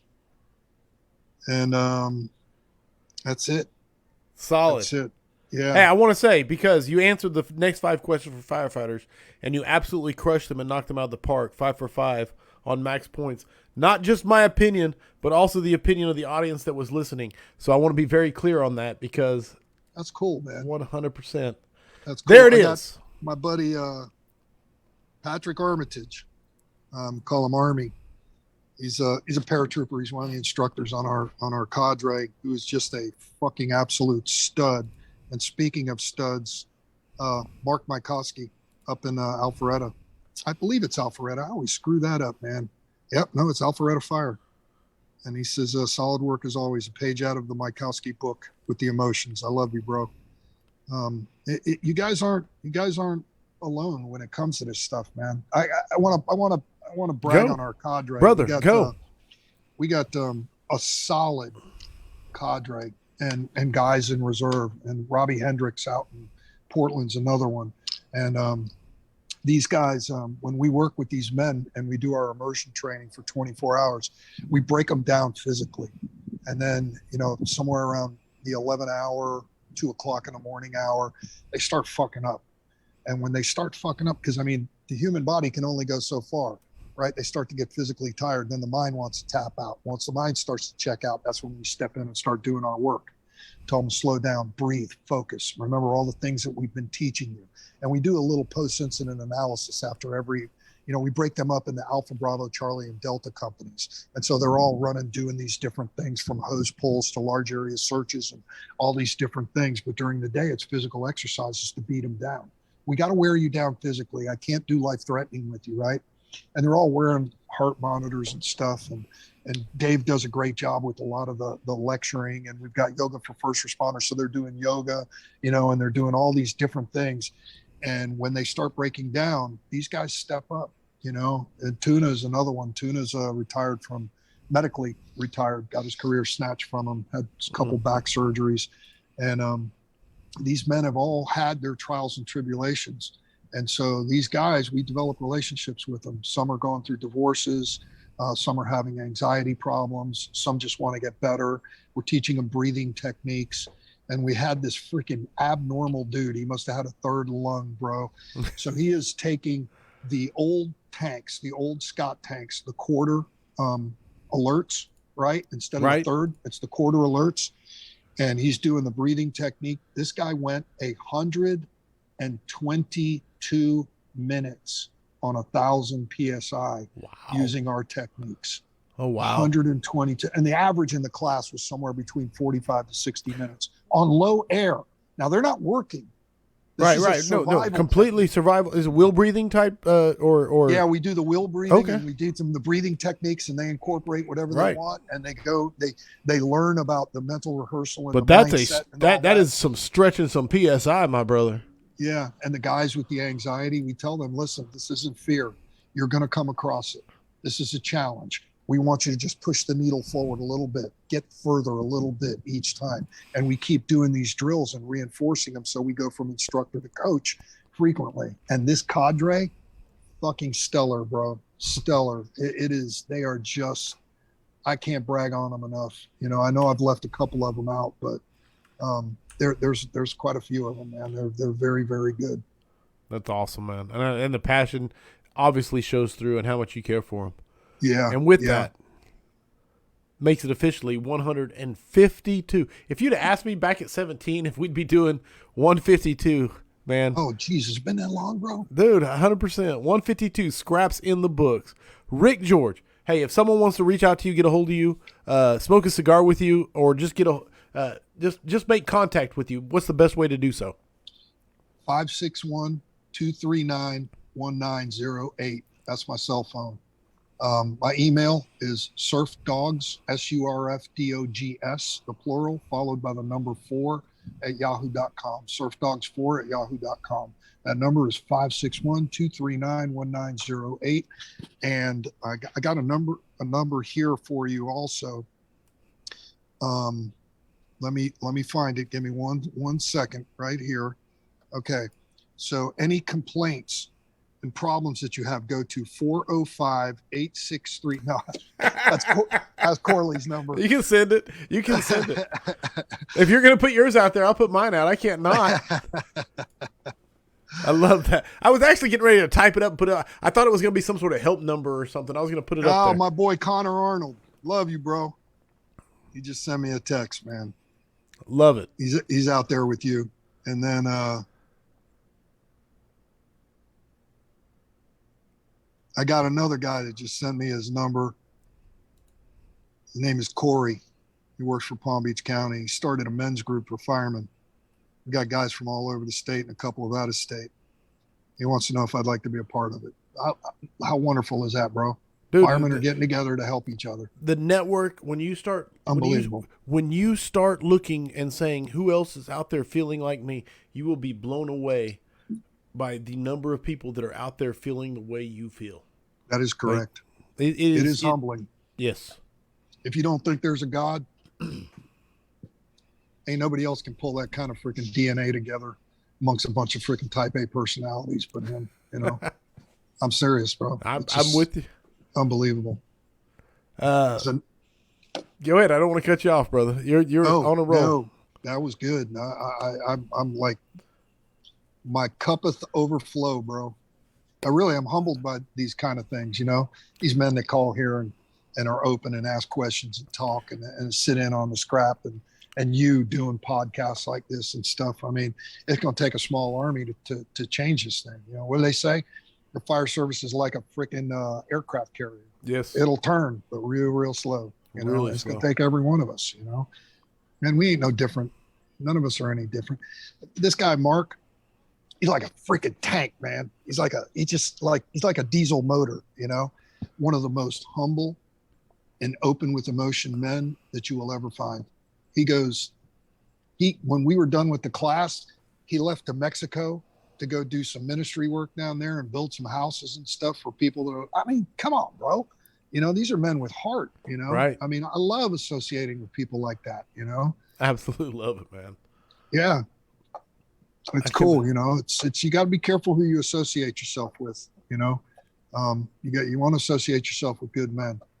You don't, you know, you start associating yourself with bad men, that just has a ripple effect that it devastates people that love you and care about you and like you, and you know, and it's you know, we need all the help we can get, especially in this day and age. There is no doubt about it. And I will say, I always tell people I'm the luckiest person in the fire service, man, because I am blessed to know a lot of great firefighters, great men in the fire service. And I keep asking, and they keep coming on my show, and I'm super humbled by the fact that, like, Ric Jorge comes on and does my show. You know, come on, bro. Frank we Viscuso, like this, bro. We like. I like know, brothers, man. Come on, dude. How awesome is it to be me and say that I can say that? The funny part is, I was at FDIC and I said, "Hey, Rick, somebody wanted a picture, right?" And I said, "Rick, will you take a picture real quick?" Because you were just outside the classroom. And then, like 2 weeks later, I'm going through my phone, and there's Rick. He flipped the camera around, did a selfie with a big old smile. And I loved it, man. It was like I have Rick photobombing my camera roll. So it's a great feeling, man. I really mean that. That's cool. All right, wrapping up. Here's the end of the game housekeeping. 152 scraps in the book. Rick, thank you for giving me your evening on this Monday night. The Vigilantes is live. If you want to be a part of it, we had an awesome forum yesterday. We talked about electrical vehicle fires, and we did Jared Sergi's, it's underneath the laptop, Jared Sergi's No Nonsense Leadership book. We talked about it. It was a good time, man. If you want to be a part of that, go to firehousevigilance.com. Everything about joining the Vigilantes is there. What else have I got? Next stop for me, into the job in Wichita, Kansas. I will be there. If you're going to be there, want to get pictures, please ask. I'm the world's worst at getting pictures, although I love them. So please ask me to get pictures, and I'll throw them on my phone. I want them, and I'm just so bad because I'll be like, I'll talk to you for 10, 20 hours and never get a picture the whole time, and then the next day kick myself. So there you go. Then I'll be at Water on the Fire down there in the Panhandle of Florida. I'm looking forward to that. Looks like I'm going to be teaching a class there. Super excited. So again, same thing applies. The scraps, unbelievable. Check out this lineup, man. Isaacson came on for 150. Viscuso, 151. Ric Jorge, 152. Kyle Ramagus is following up Ric Jorge, and then Mark Von Oppen. So how is that? And then it just goes on. I mean, unbelievable, man, the lineup. It goes, here, I'll just read it. Devin Craig, Mike Dugan, Robbie Townsend, Dina Ali, Chad Butzine, Bill Gustin, and then Jay Bonifield. That's what's scheduled coming up moving forward. So insane. That's awesome. No, dude, it blows my mind. Does it get better than that? Okay, here's the last thing. I'm trying to get everything right. I need to do a better job of this. So everybody, please go rate the podcast. I have to ask. Give it the 5. If you listen on Spotify, give it 5 stars. If you listen on Apple, give it 5 stars. I really am asking. If you do it, hey, take a screenshot of it, whatever, and send it to me. I'll send you stickers. I'm bribing you. But it's a great way to spread the podcast or the show. Go rate it. Leave a review if you're able to. I will bribe you, 100%. No shame there. If you know anyone that might be interested in being a part of the NASCAR sponsorship down below, that's what pays the bills. That's what allows me to buy equipment. I'm going to replace this whole computer system eventually because it is showing its age. But if you know someone who wants to be a part of it, let me know. And have them reach out, like Key Hose, the hose experts, Elkhart Brass, a Safe Fleet brand, Affordable Geo Towers, man, 100%, and then Citizens First Fire Training. Those were our sponsors today, and I wanted to mention them again. My brother, Ric Jorge. Every time I talk to you, man, I feel like I've been invigorated and ready to take on the world. Right on. That's awesome, bro.